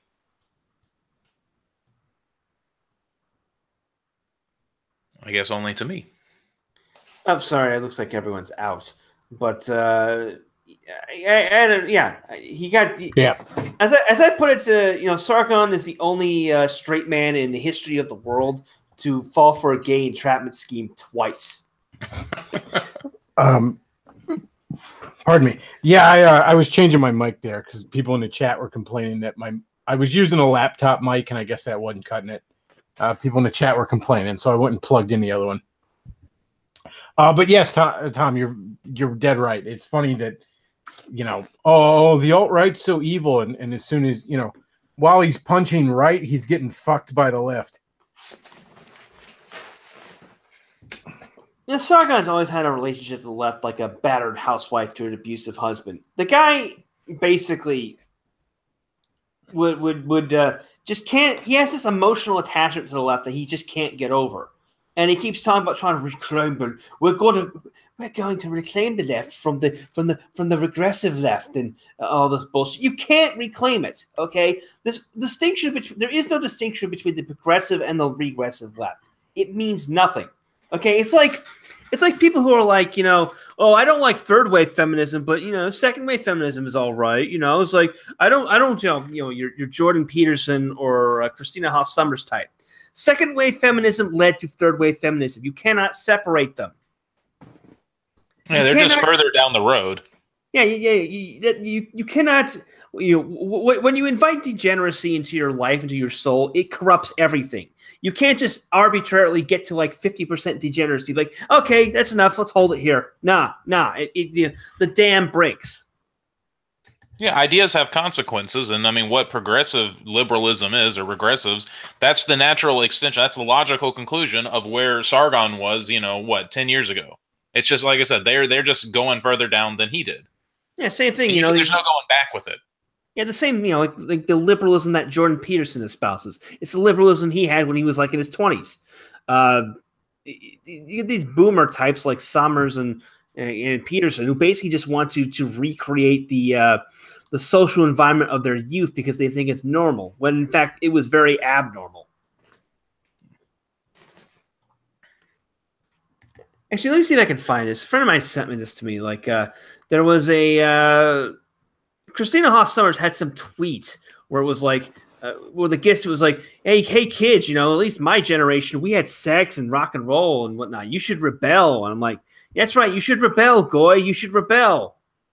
There's nothing totally cliched about being being a drug addicted sex pervert. Let's just recreate the 60s for all eternity. That's good. That's not going to end badly. You can't.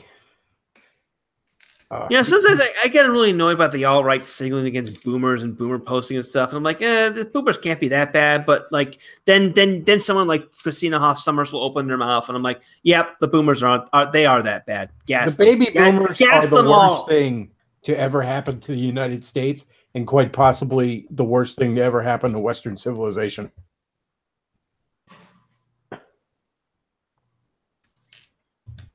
Like, everything is fucked up now because baby boomers run it. Well, the good news is that they'll be dead soon. Oh yeah, here's the They tweet. keep up their fucking activities. They're going to be dead on the fucking ice floe soon.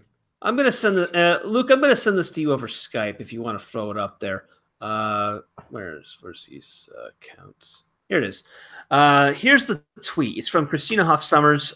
Says, "Dear kids, I'm a baby boomer. We are getting old, but at least we had sex, drugs, and rock and roll. Seems like millennials have moral panics, workshops, and grievance circles. Time to rebel. Love, Mom."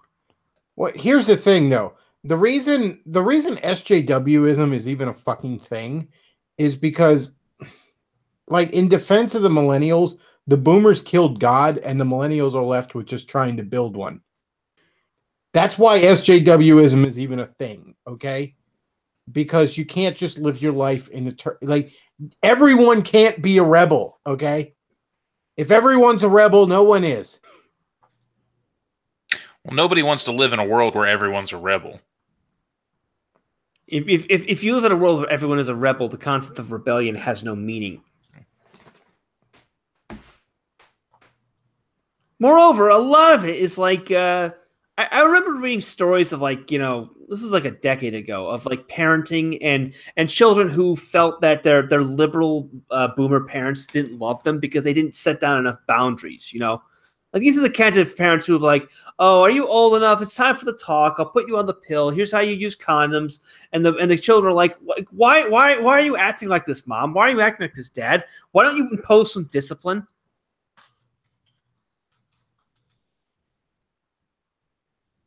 Yeah, it's like, yeah, teenagers want to naturally rebel, but that doesn't mean anything if they don't. It's because they're growing into their own person. And yeah, they want to push against those boundaries, but they want those boundaries to be there.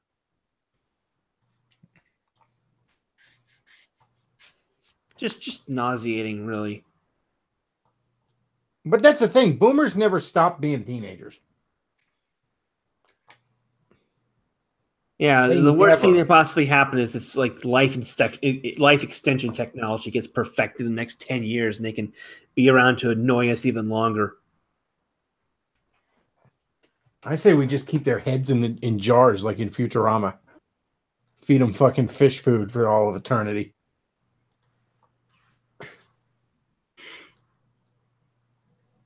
Yeah, but the heads can still talk. Well, you could just stuff a rag in their mouths. Yeah, but boomers deserve the fucking ice flow. There's no getting around it.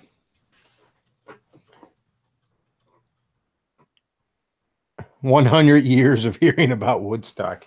Yeah, fucking baby boomers won't shut the fuck up about Woodstock for it.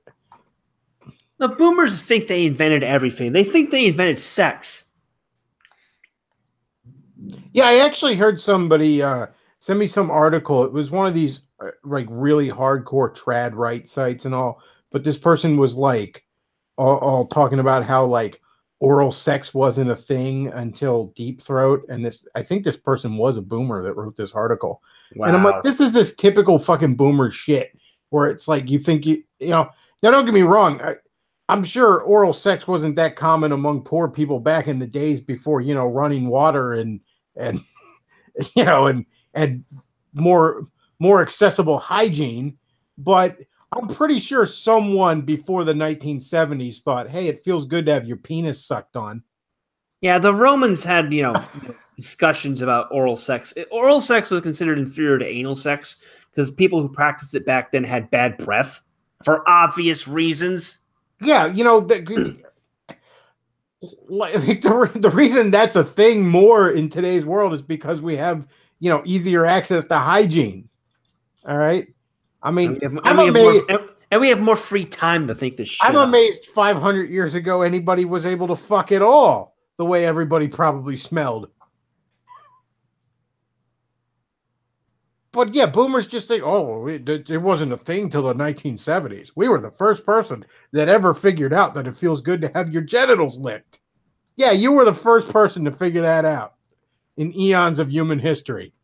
Yeah, I think their music is the greatest thing. It's like, "Oh, the Beatles, Pink Floyd, fuck off." Yeah, that's the other thing, boomers, and I've said this numerous times on here, and I'll say it again because it's worth saying. The Beatles were nothing but a fucking boy band, all right? They were a cheesy pop group that sang cheesy pop songs. And there's nothing wrong with that. I like pop music. It's fun, but it's just disposable fucking entertainment. All right? And don't get and before you all like, oh, the Beatles did all this artsy stuff later on. Yeah, but that stuff all sucked. Nobody liked that. Nobody is listening to fucking John Lennon's and Yoko Ono's Two Virgins, okay? So fuck off of that art rock shit. If you're going to listen to art rock, listen to something like the Velvet Underground that actually did a good job of it. Oh, wait, no, you didn't listen to the Velvet Underground. You ignored them until, they got famous in the 80s after they'd long been passed. You people have the shittiest taste in music.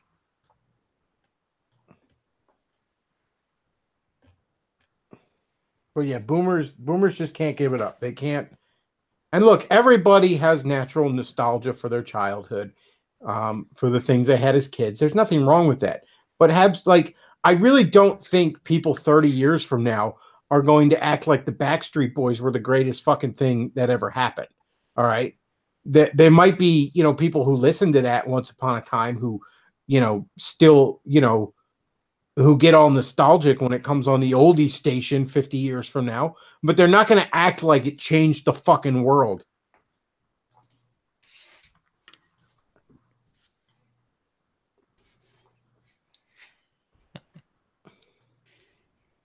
It reminds me of that rant against their parents. That's what the boomers are doing. And that's basically been their whole everything they've done in their whole generation is let's just rebel against our parents. You know what really sums up the boomers? There was this commercial I remember a few years ago that used to be on all the time where, the old people would be in their fucking rascals, their hover round, right? Or whatever. And I can go in my hover round. And there's this one where this fucking shithead boomer just looks at the camera and is like, my hover round didn't cost me a penny. And I remember thinking that commercial should end with somebody saying, yeah, but it cost your grandson his country. Fuck the boomers, all right? It reminds me of that the bit George Carlin did about boomers, where he talks about how they all have to wear fat-ass Docker pants because they couldn't control themselves and were all morbidly obese. And he ended by screaming, fuck these boomers, fuck these people, and fuck everyone. Boomers are the generation that invented the reverse mortgage.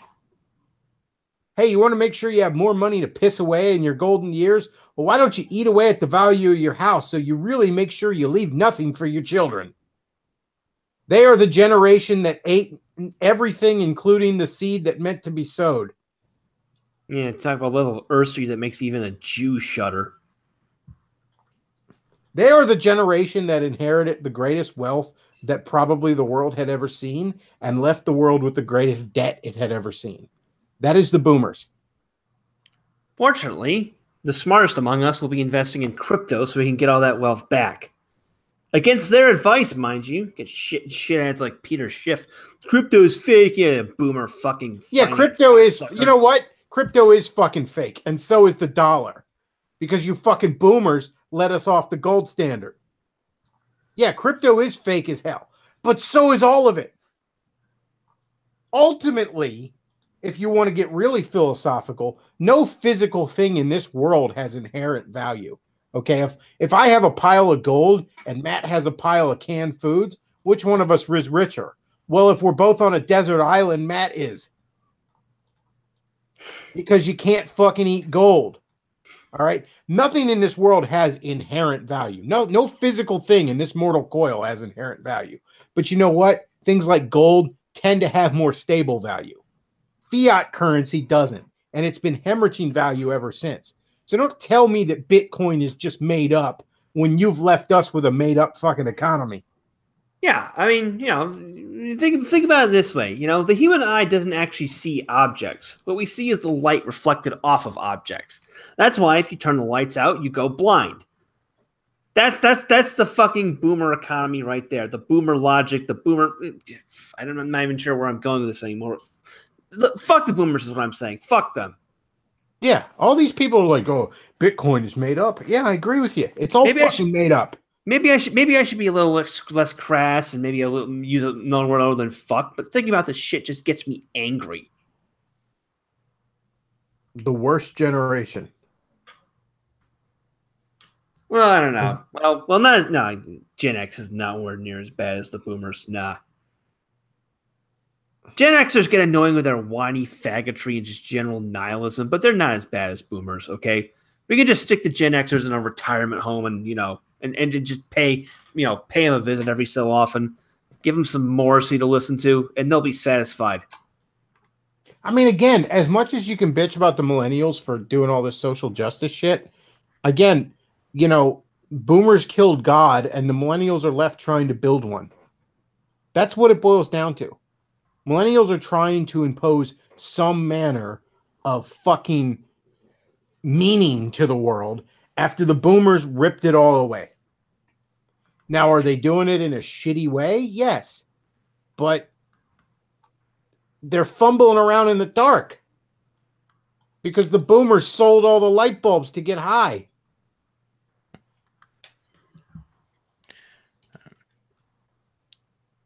All right, fellas, I got to head out, but thanks for having me on. And thanks for being on, Pastor Tom. Always good having you on. Sure thing. Have a good night, man. You too. All right. I'm going to use that as a cue. I'm going to go ahead and take some calls. So if you want to hop into the show, pardon me, go ahead and message me on the Skype stare, as Cantwell used to say, and I'll bring you in. I know I got one person who wants to call in. I'll send him a message, and he can be the first caller if he gets this message in time. He was messaging me on Facebook earlier, so. By the way, that's not an exaggeration what I said. You guys really should start investing in crypto like yesterday. It's the easiest way you're going to be able to build wealth. I mean, consider just how much wealth has been siphoned out of the system by the boomers, how as much is being siphoned out by shitty immigration policy and government redistribution, and the fact that all the good jobs have been sent to Mexico or China. That $200 investment in Bitcoin or Monero could be the nest egg that secures your future. All right, I got one caller coming in. In fact, I should probably grab my phone and look at just sort of revel in my crypto portfolio right now. Looking forward to adding some Decred to it, but problem is Binance doesn't have Decred yet, so I got to sign up somewhere else. You need some of that Dogecoin. I'm telling you, it's going up. Dogecoin all the way, man. Dogecoin is 2014, man. We're all about DSP coin now. DSP coin. Somebody needs to make some Bechtloff coin. Becht coin. We could actually do that on the Ethereum network. We just create some ERC20 tokens, the Becht coin. Watch it be the most valuable one, and I didn't even get any of it because I just thought it was a joke. I'd be the only person without Bitcoin. That'd be my fucking luck. Well, we could, some amateur blockchain programmer will probably whip it up in a couple of weeks. We should do this, the Bitcoin. If not on Ethereum, because Ethereum is run by a bunch of cucks, we should put it on the Neo network or Icon. Icon would be a good place to put it. Because Icon's going up. I got a ton of Icon today. I realize I'm nerding everyone out with the crypto talk, but man, it's exciting. Yeah, I got to get into that. Let's see. I sent a link to the one caller. I don't know if you got it. Oh, there he is. Hello? Hey, what's on your mind, caller? Yeah, the first thing was I was going to show you an interesting tweet I found from a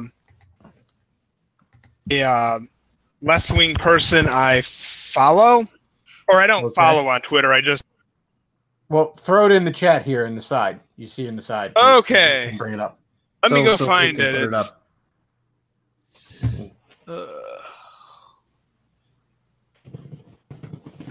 It's okay, searching still. It's been a few days ago, but it's about restorative justice in South Africa. Restorative justice, is that the term they're using for kill Whitey? We'll see. Can't find it. Yeah, I actually think there should be some restorative action in South Africa. Restore it to about 1980. I'd go a bit further Okay. and restore it to 1960, but there you go. Here's the link I'll send you. Okay. Did you get it? Yeah, it's right there. In South Africa, if this South Africa You can post it up. Yeah, Luke can post it up.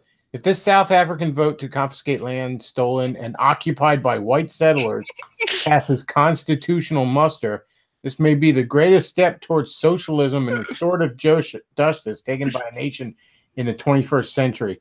Stolen by white settlers. There wasn't even any fucking people there when the Boers built South Africa. There was like nobody. There was like 12 people in that whole fucking region. Yeah, the primary tribe in South Africa, the Zulus, they actually migrated into what is known as South Africa at the same time the Boers did. Yeah, the Boers basically wandered into an unoccupied area of jungle and fucking the only things they stole the land from was Timon and Pumbaa. All right. Yeah, they went into unoccupied jungle and built a nation. And then all of a sudden, you know, the We Was Kangs folks thinks that belongs to them. Could you guess what this guy's political views are? Well, he's got a hammer and sickle by his name, so I guess he's a helicopter American, as I like to call him. He's more than just a Democrat or socialist.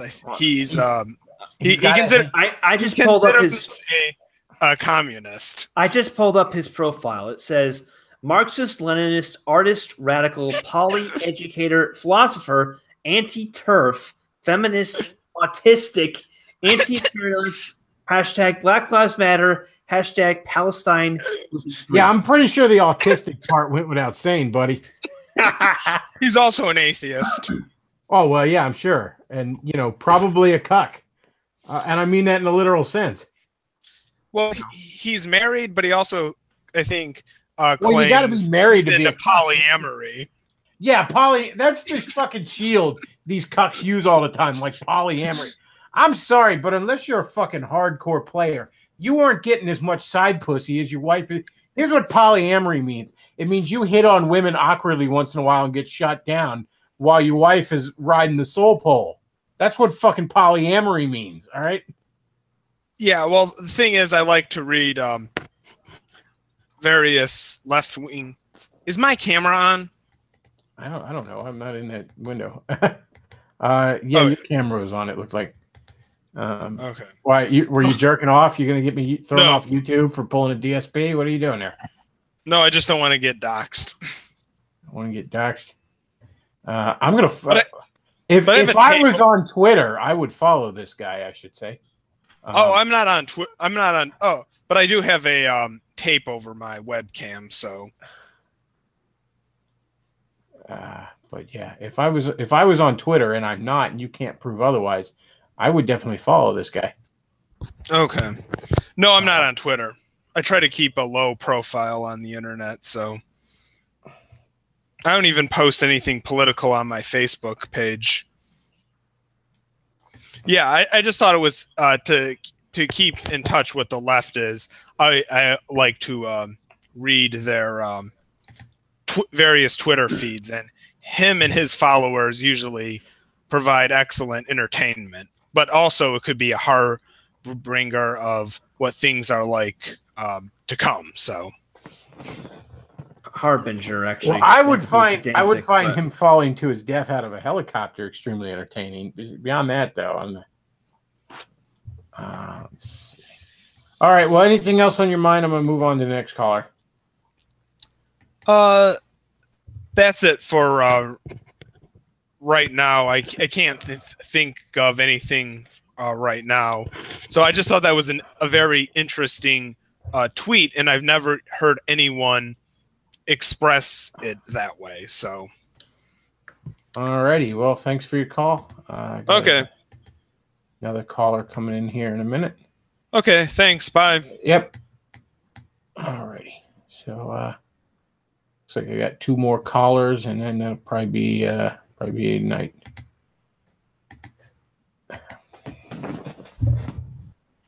By the way, someone in the chat asked me what I thought about Litecoin. I follow a simple philosophy when it comes to cryptocurrencies. There's only 3 of them that are worth holding in the long term. That would be Bitcoin, Monero, and Decred. Everything else is a glorified shitcoin. Like, buy it if you can make money, but sell it when you can make money. You know, don't have any special attachment to it. Bitcoin, Monero, Decred are the 3 currencies you want to hold on to at all costs, or HODL as they call it, hold on for dear life. Don't ever sell those, but the rest of them, you know, buy and sell at will. Let's see. A bunch of people are saying herpes in the chat. I don't know what that's about. Let's see. Going to the chat looking for anything interest. So he says restorative action in Africa should always involve AIDS. How many Bet coins would it take to give a commie a helicopter ride? Yeah, for just 3 Bet coins a day, you too can give a commie a helicopter ride. Hey, caller, what's on your mind? Oh, yeah. You know, the 2020 election, which I think is going to be even bigger shit show than the 2016 one. Okay. How so? Well, you know, I mean, we already got some clowns lined up. I don't know if you see the Democrats who are going to run, and Kanye West said he's going to run in 2020, and I'm like, oh, fuck. Yeah, Kanye West ain't running. He's never serious about doing shit. And the Oprah thing already fizzled out. The Democrats have nobody to run right now. The Republicans don't really got anybody either. I mean, who are they going to dig up? You know, John McCain's zombie. Well, I mean, they have an incumbent. They're going to run, obviously. You know, now Trump has shot himself in the dick a little bit this past week with the gun control stuff. But by and large, I mean, if 2020 election was tomorrow, he'd probably win again. Well, I knew Trump was going to do some type of gun control.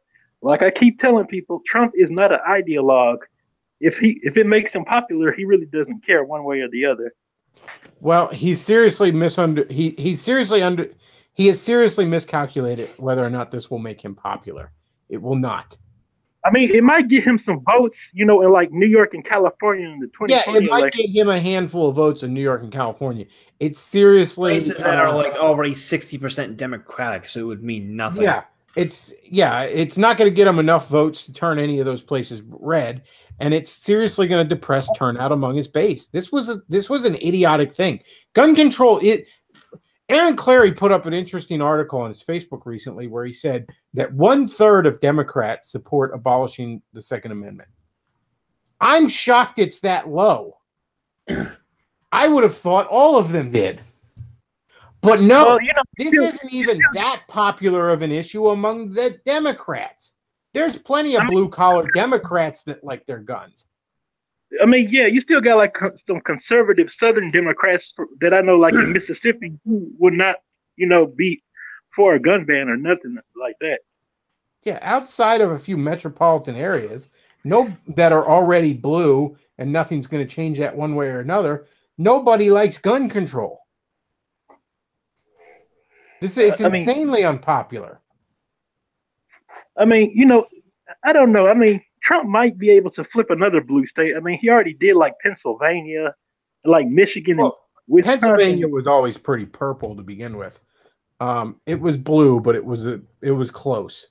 The blue states you would be able to flip would be like states like Minnesota that have a working class tradition. So he's not going to be able to flip New York or California or New Jersey. There's too many minorities in those states, and he's not going to be able to flip any of the New England states because outside of New Hampshire and Maine, they're very, very liberal.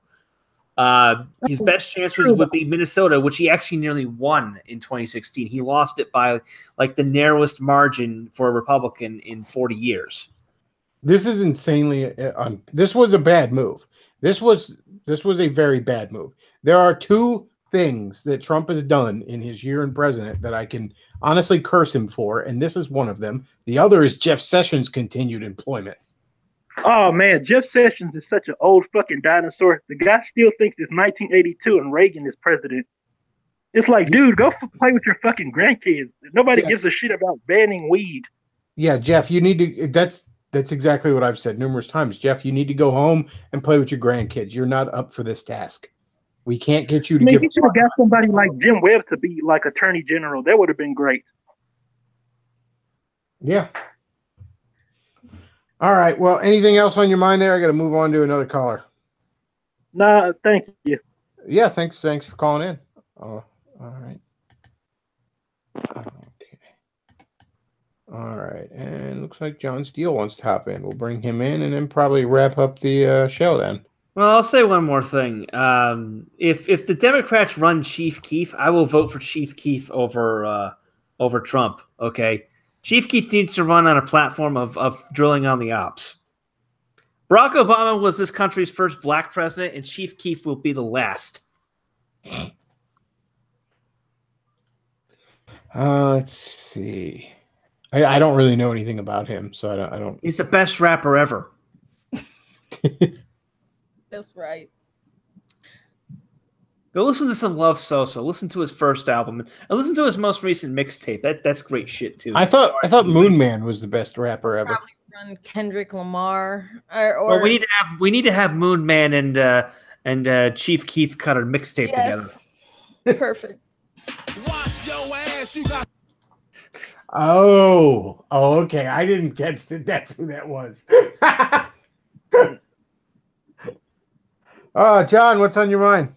Hey, what's going on, guys? Long time no talk. Yep. Hey, this whole thing with the leftism, rightism, the boomers, the feminism, the gun control. Ultimately, doesn't all this just come down to those who want someone to take care of them, as opposed to someone who wants to, be, the kind of the arcade thing. I mean, if you look at people who want to completely abolish the Second Amendment,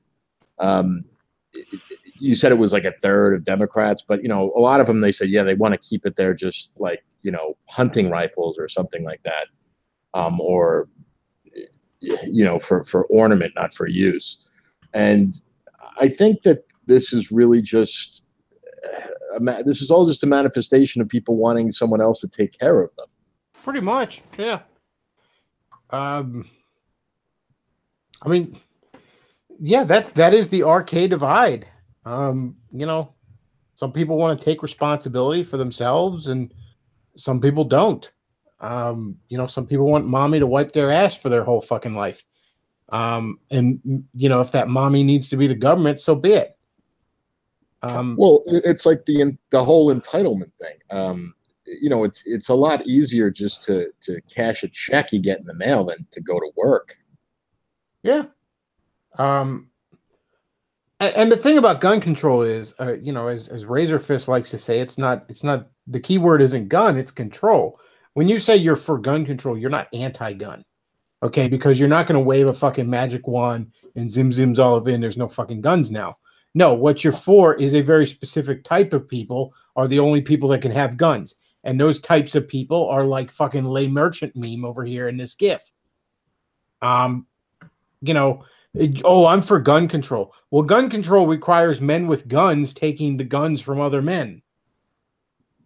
Correct. And also, I don't know how well you guys know, Bloomberg, the billionaire former mayor of New York City.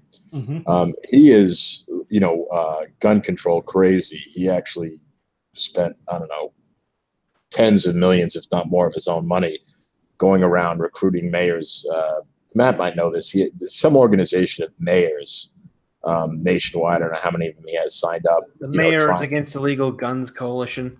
Is that what it's called? That's what. Yeah, You notice really, it's just how to fuck with people from getting, a concealed carry permit. Like, I'm from New York. I remember New York City. I remember when I was in college, I was a member of the gun club in college, and I remember just to get the target. Like a license just for what they call it. It was like a target permit. I mean, it wasn't allowed to carry it. I mean, it had to be like in a lockbox. It had to be unloaded, carrying it around, and that was a year-long process. I never even got it. Jeez. And something else I remember as a kid.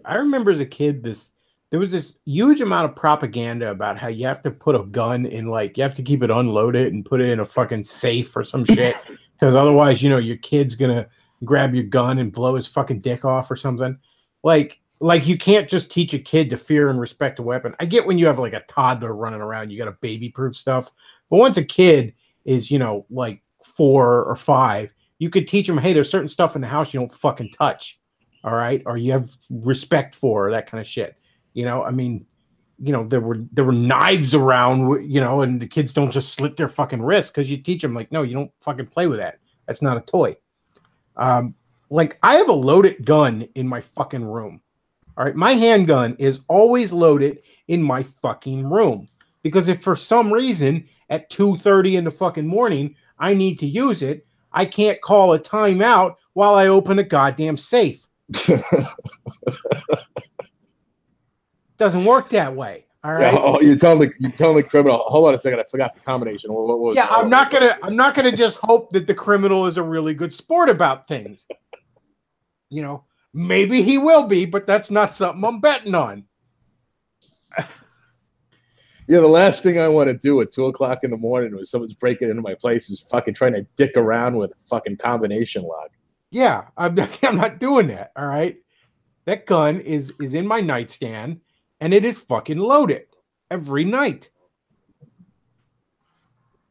I'm not one of those guys that put it under my pillow. With my luck, I'd fucking grab it in a dream or something.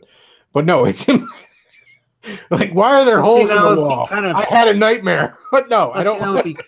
Plus, it'd be kind of uncomfortable with it poking up at your head.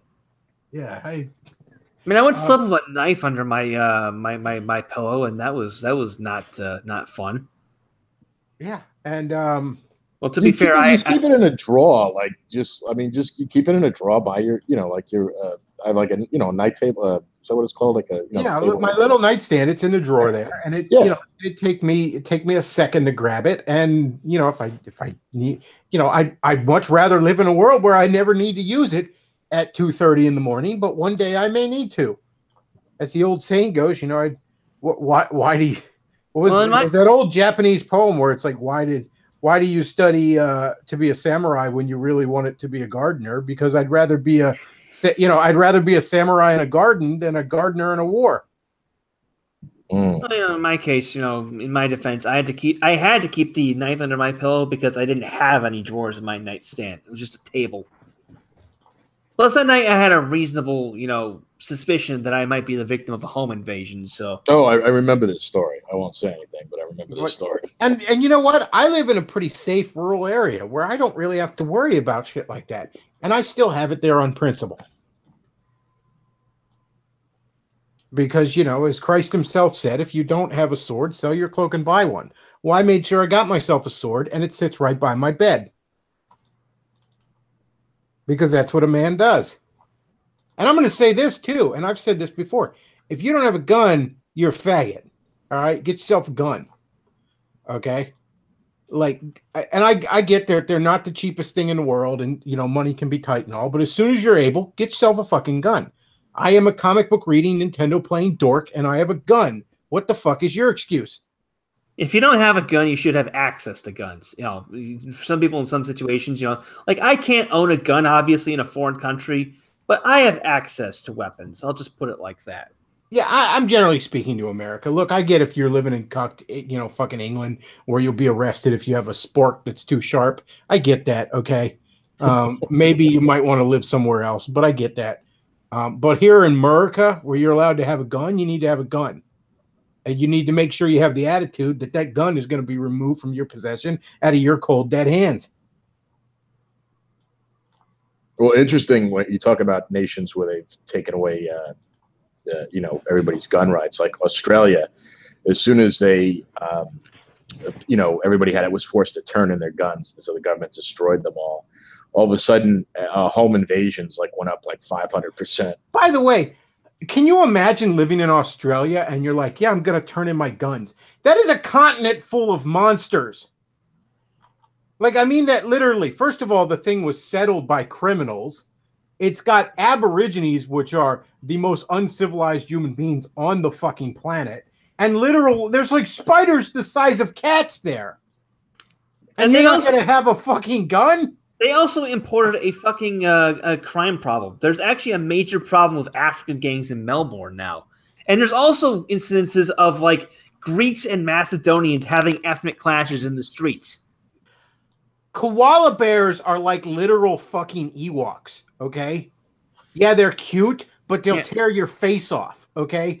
That is a continent literally full of monsters, and you would surrender your weapon living there? What the hell was wrong with you people? Well, you know, just the wildlife alone would make me want to carry a gun on me at all times in fucking Australia, okay? Well, Australia is, you know, it's living proof of the idea that living in warm weather for too long makes white people stupid. Hey, they got nice weather down there, and the people down there are very stupid. I think there's a reason that the most R-type people to develop in this world developed in tropical climates. Because when the food is literally scurrying between your legs and falling out of the trees, you don't have to be that smart to survive. Yeah, the Australians are just reverting to the mean of the people who originally inhabited that continent. I never tire of telling the story, but when the European explorers first encountered the Australian Aborigines, they were so lacking in development, they were so dumb that they hadn't even figured out how to create bowls to hold water in. Whenever they went to go drink water from the stream, they would cup it in their hands because they didn't know any other means of transporting water, because they have collectively like an IQ of like 68. Yeah, they have the lowest mean IQ of any racial It group. is estimated that the Aborigines are the longest continual quote-unquote civilization on this planet's history. And despite that massive head start, they never developed technology beyond beating two rocks together to maybe start a fire on a cold night. Yeah, I mean, the average Haitian has a very low IQ, but Haiti got that way through a really fucked up racial and colonial history. Aborigines were stupid from the beginning. They've always been stupid. They always will be stupid. But again, when the food is scurrying between your legs and falling out of the trees, you don't have to be that smart to survive. Well, an interesting side note about the Aboriginals, the Australian Aboriginals, they have a disproportionately large part of their brain dedicated to being able to memorize landscapes. I'm sure they do. I'm sure that's. No, I'm not kidding. They actually evolved disproportionately. Like I think there was a film made, like a documentary based on these children that I don't think were taken to an orphanage. I never saw the thing, but they were able to find their way back because they've literally evolved over. You said like the oldest civilization that through the process of natural selection. That's where all their limited brain power went to. They never got to the point where they could figure out how to make a bowl or a wheel, but they could, Well, again, they never had to, but they had to be able to wander. They were, they have that, and I've heard that before. I mean, it's they famously showcased that in the Crocodile Dundee movie, where it's like these people are just natural navigators. They just know their way around this whole fucking continent. The only brain power they really needed was to be able to recognize when a dingo was about to eat the baby. But yeah, like I'm I said, offended. No, I'm offended. Y'all was talking about Haitians and shit. They smart people. They have food and shit. They be making them dirt cookies and shit. Yeah, they figured out how to make a cookie out of dirt. Y'all just hate. Yeah, what other racial group could make a dirt cookie and survive out in the sun? Y'all white people can't do that. Y'all need SPF 1 million. Get the fuck out of here with that. Oh man. But seriously, they took away the guns in fucking England, and now they arrest you for a mean Facebook post. Don't surrender the guns. All right. The reason this nation has existed as long as it has is because of our gun culture. They arrested my buddy over a tweet. Our gun culture is the single greatest thing about this nation. Well, there was a story in England where somebody, I don't know what they some like sexual assault, some immigrant or whatever, and he got like a harsh talking to in like community service or something. And then there was like a native English guy that like left like a ham sandwich outside a mosque, and he got like 6 months in prison and was killed while he was there. Huh. I got a super chat in here from Starscream 1540 that says $2 for Chris's DSP coins. So thank you. We're gonna make this shit happen. Betcoin will become a reality. Coming this fall on the Icon Network. I'm telling you, I'm going to invest in some Dogecoin, and y'all laugh now, but in 6 months you'll probably still laugh. Oh, did that go out over the mic? Oh, never mind then. Yeah, your Someone Bitcoin. called me an Aboriginal apologist. Aboriginal apologist. Yeah, Low Wolf. I'm sorry, Low. I didn't mean to be an apologist for them. It's just. Hey, John's getting soft. You know, his time in the corner has caused him to repent of his ways. John wants the Aborigine people to be very, very happy, far, far away from him. Yeah, I want them to stay where they are. He wishes them nothing but the best on the literal other side of the planet. Yeah. Yeah, well, I want the Australians to be happy too. I want them to. I want a gigantic seawall around that continent, and maybe like a little dome over it, so it's like a little mini Dyson sphere. Just nothing gets in or out. Like I said, it's a country founded by criminals. With half the continent is inhabited by savages, and there's the wildlife can best be described as monsters. And you're going to give up your guns? Yeah, the country in that part of the world you want to go to is New Zealand. It's got it's way safer, and it's got way more interesting topography. There are teddy bears in the trees that will bite your face off. Yeah, there are spiders the size of cats. New Zealand never recovered economically from the earthquake that they had. So why should I care? I'm not New Zealander. I'm a tourist. Kangaroos, I'm just saying. Kangaroos will kick and punch you to death on a whim. And you want to give up your guns. Well, England, do you remember you used to be allowed to own a firearm in England. I mean, there was a lot of restrictions on it and stuff like that. But then there was a school shooting, and I believe it was Scotland, and then they all passed massive legislation. Yeah, Dunblane. That's what that was in Scotland, was it? Yes, it was. And they totally took away everybody's, that was it. You know what's funny is that I forget whether this was started in after the Norman invasion or before, but basically, traditionally in English culture, if you didn't own a weapon, you weren't regarded as a free citizen or as a man. You had to be able to defend yourself in order to be considered a proper citizen in English society. That's true. I mean, I said that on Gab a while ago. I was like, the gun is freedom.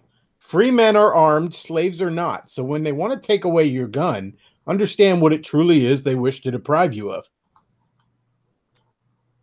Well, I got a question here. What do you think about the leftists starting to eat themselves? This has been going on. I noticed it kind of started with Rose McGowan, and it's kind of been spiraling since. Where do you see that going? What is your 2 cents about it? As I've often said, whenever I see this, when I used to watch zombie movies, I wondered what kept the zombies from eating each other, and in real life, it turns out not much. So how do you see that, like, that metaphor actualizing? Well, to further the zombie metaphor, when zombies will eat each other when they don't have access to non-zombies. And the left has been pretty, up until here this week, where they've gained a little bit of traction. This past year, they've been pretty disenfranchised. They've been losing pretty consistently. And in that moment, when they don't have access to non-zombies, the zombies start eating each other. And I think if you can keep the left from winning, they're going to turn on each other very quickly and very harshly. They have to. They have to destroy. They are driven to destroy. When I saw them go after Matt Damon, I said, "Wow, this is really eating your own." Well, Matt Damon. That's because the left isn't. All this privilege checking ultimately ends with the last human skull being bashed against a rock for being more privileged than the rock. I don't know where that GIF is of someone punching a koala bear, but it's hilarious. I don't know where you got that, but it's funny as hell. Drop bear. But yeah, I think if you can keep the left from winning, the left will continue to eat itself because it just perpetually hungers. Well, the nature of the left is that they have to keep moving further left. It's Trotsky's perpetual revolution, or Tikkun Olam, as our chosen friends would call it, repairing the world. They are never satisfied. They always have to find some new crusade to advance upon. I forgot who pointed this out, but basically, there's a fundamental difference between left-wing regimes and right-wing regimes, in that a left-wing regime politicizes everything, whereas a right-wing regime depoliticizes everything. See, we live in a left-wing, basically, culture in which everything is politicized. You know, video games are politicized, media is politicized, even sex is politicized. Whereas I can see this difference in a country like Hungary, where Hungary is very apolitical. Most Hungarians just generally don't care about politics because things are running pretty well, and there isn't a huge degree of political polarization here compared to the U.S., where everything is political. Yep.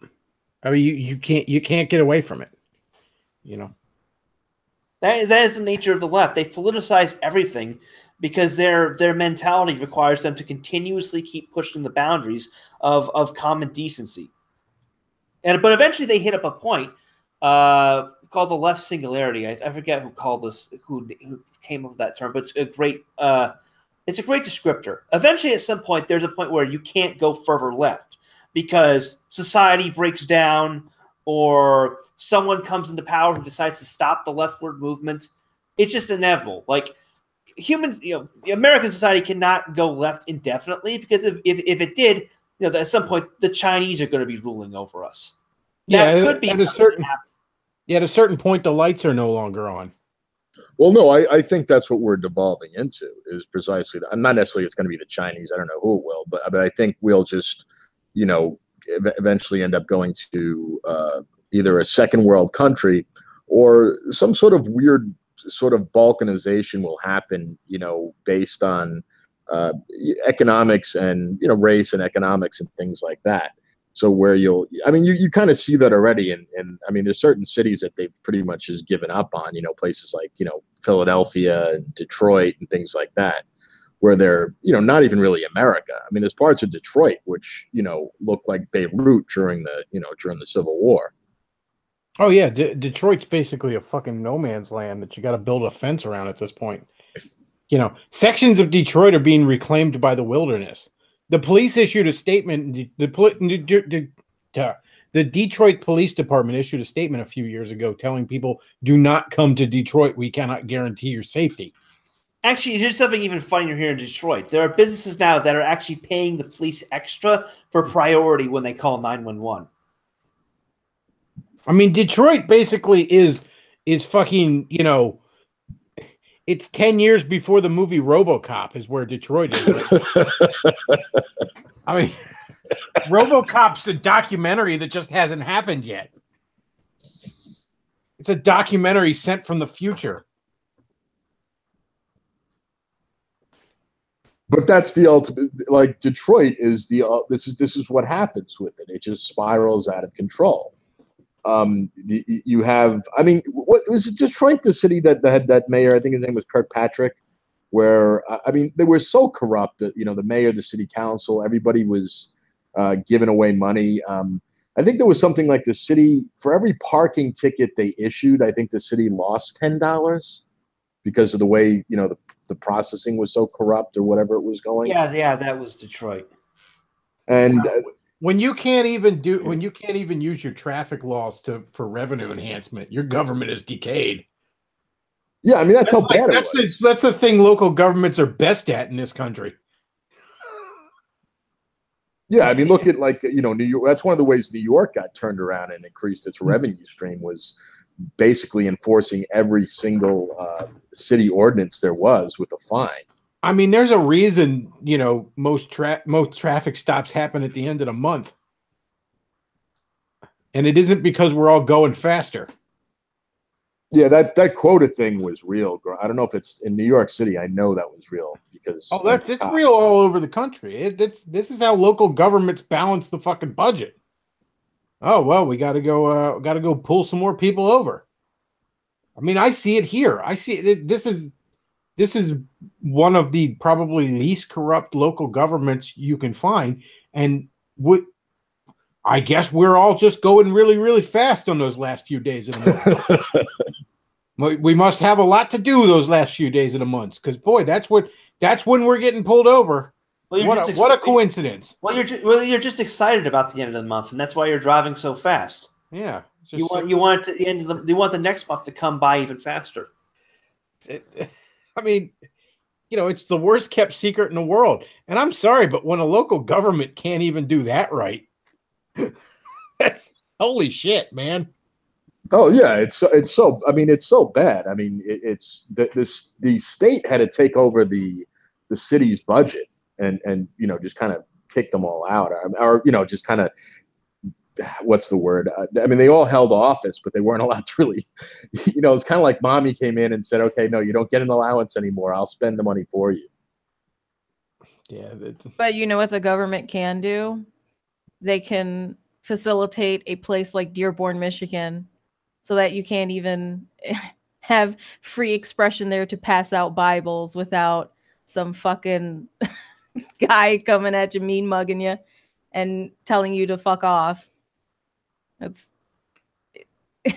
insane. Well, you know what you do? You just say it's a Quran.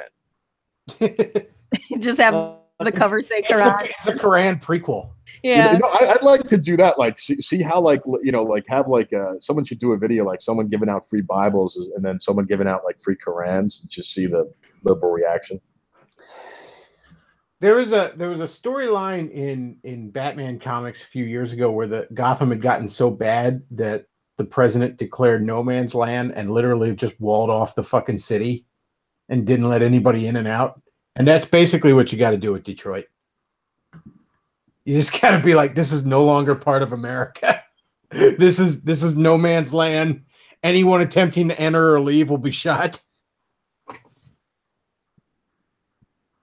Well, or do you like the Escape from LA, where you just turn it into a prison? You wall it off and just send all the convicts there.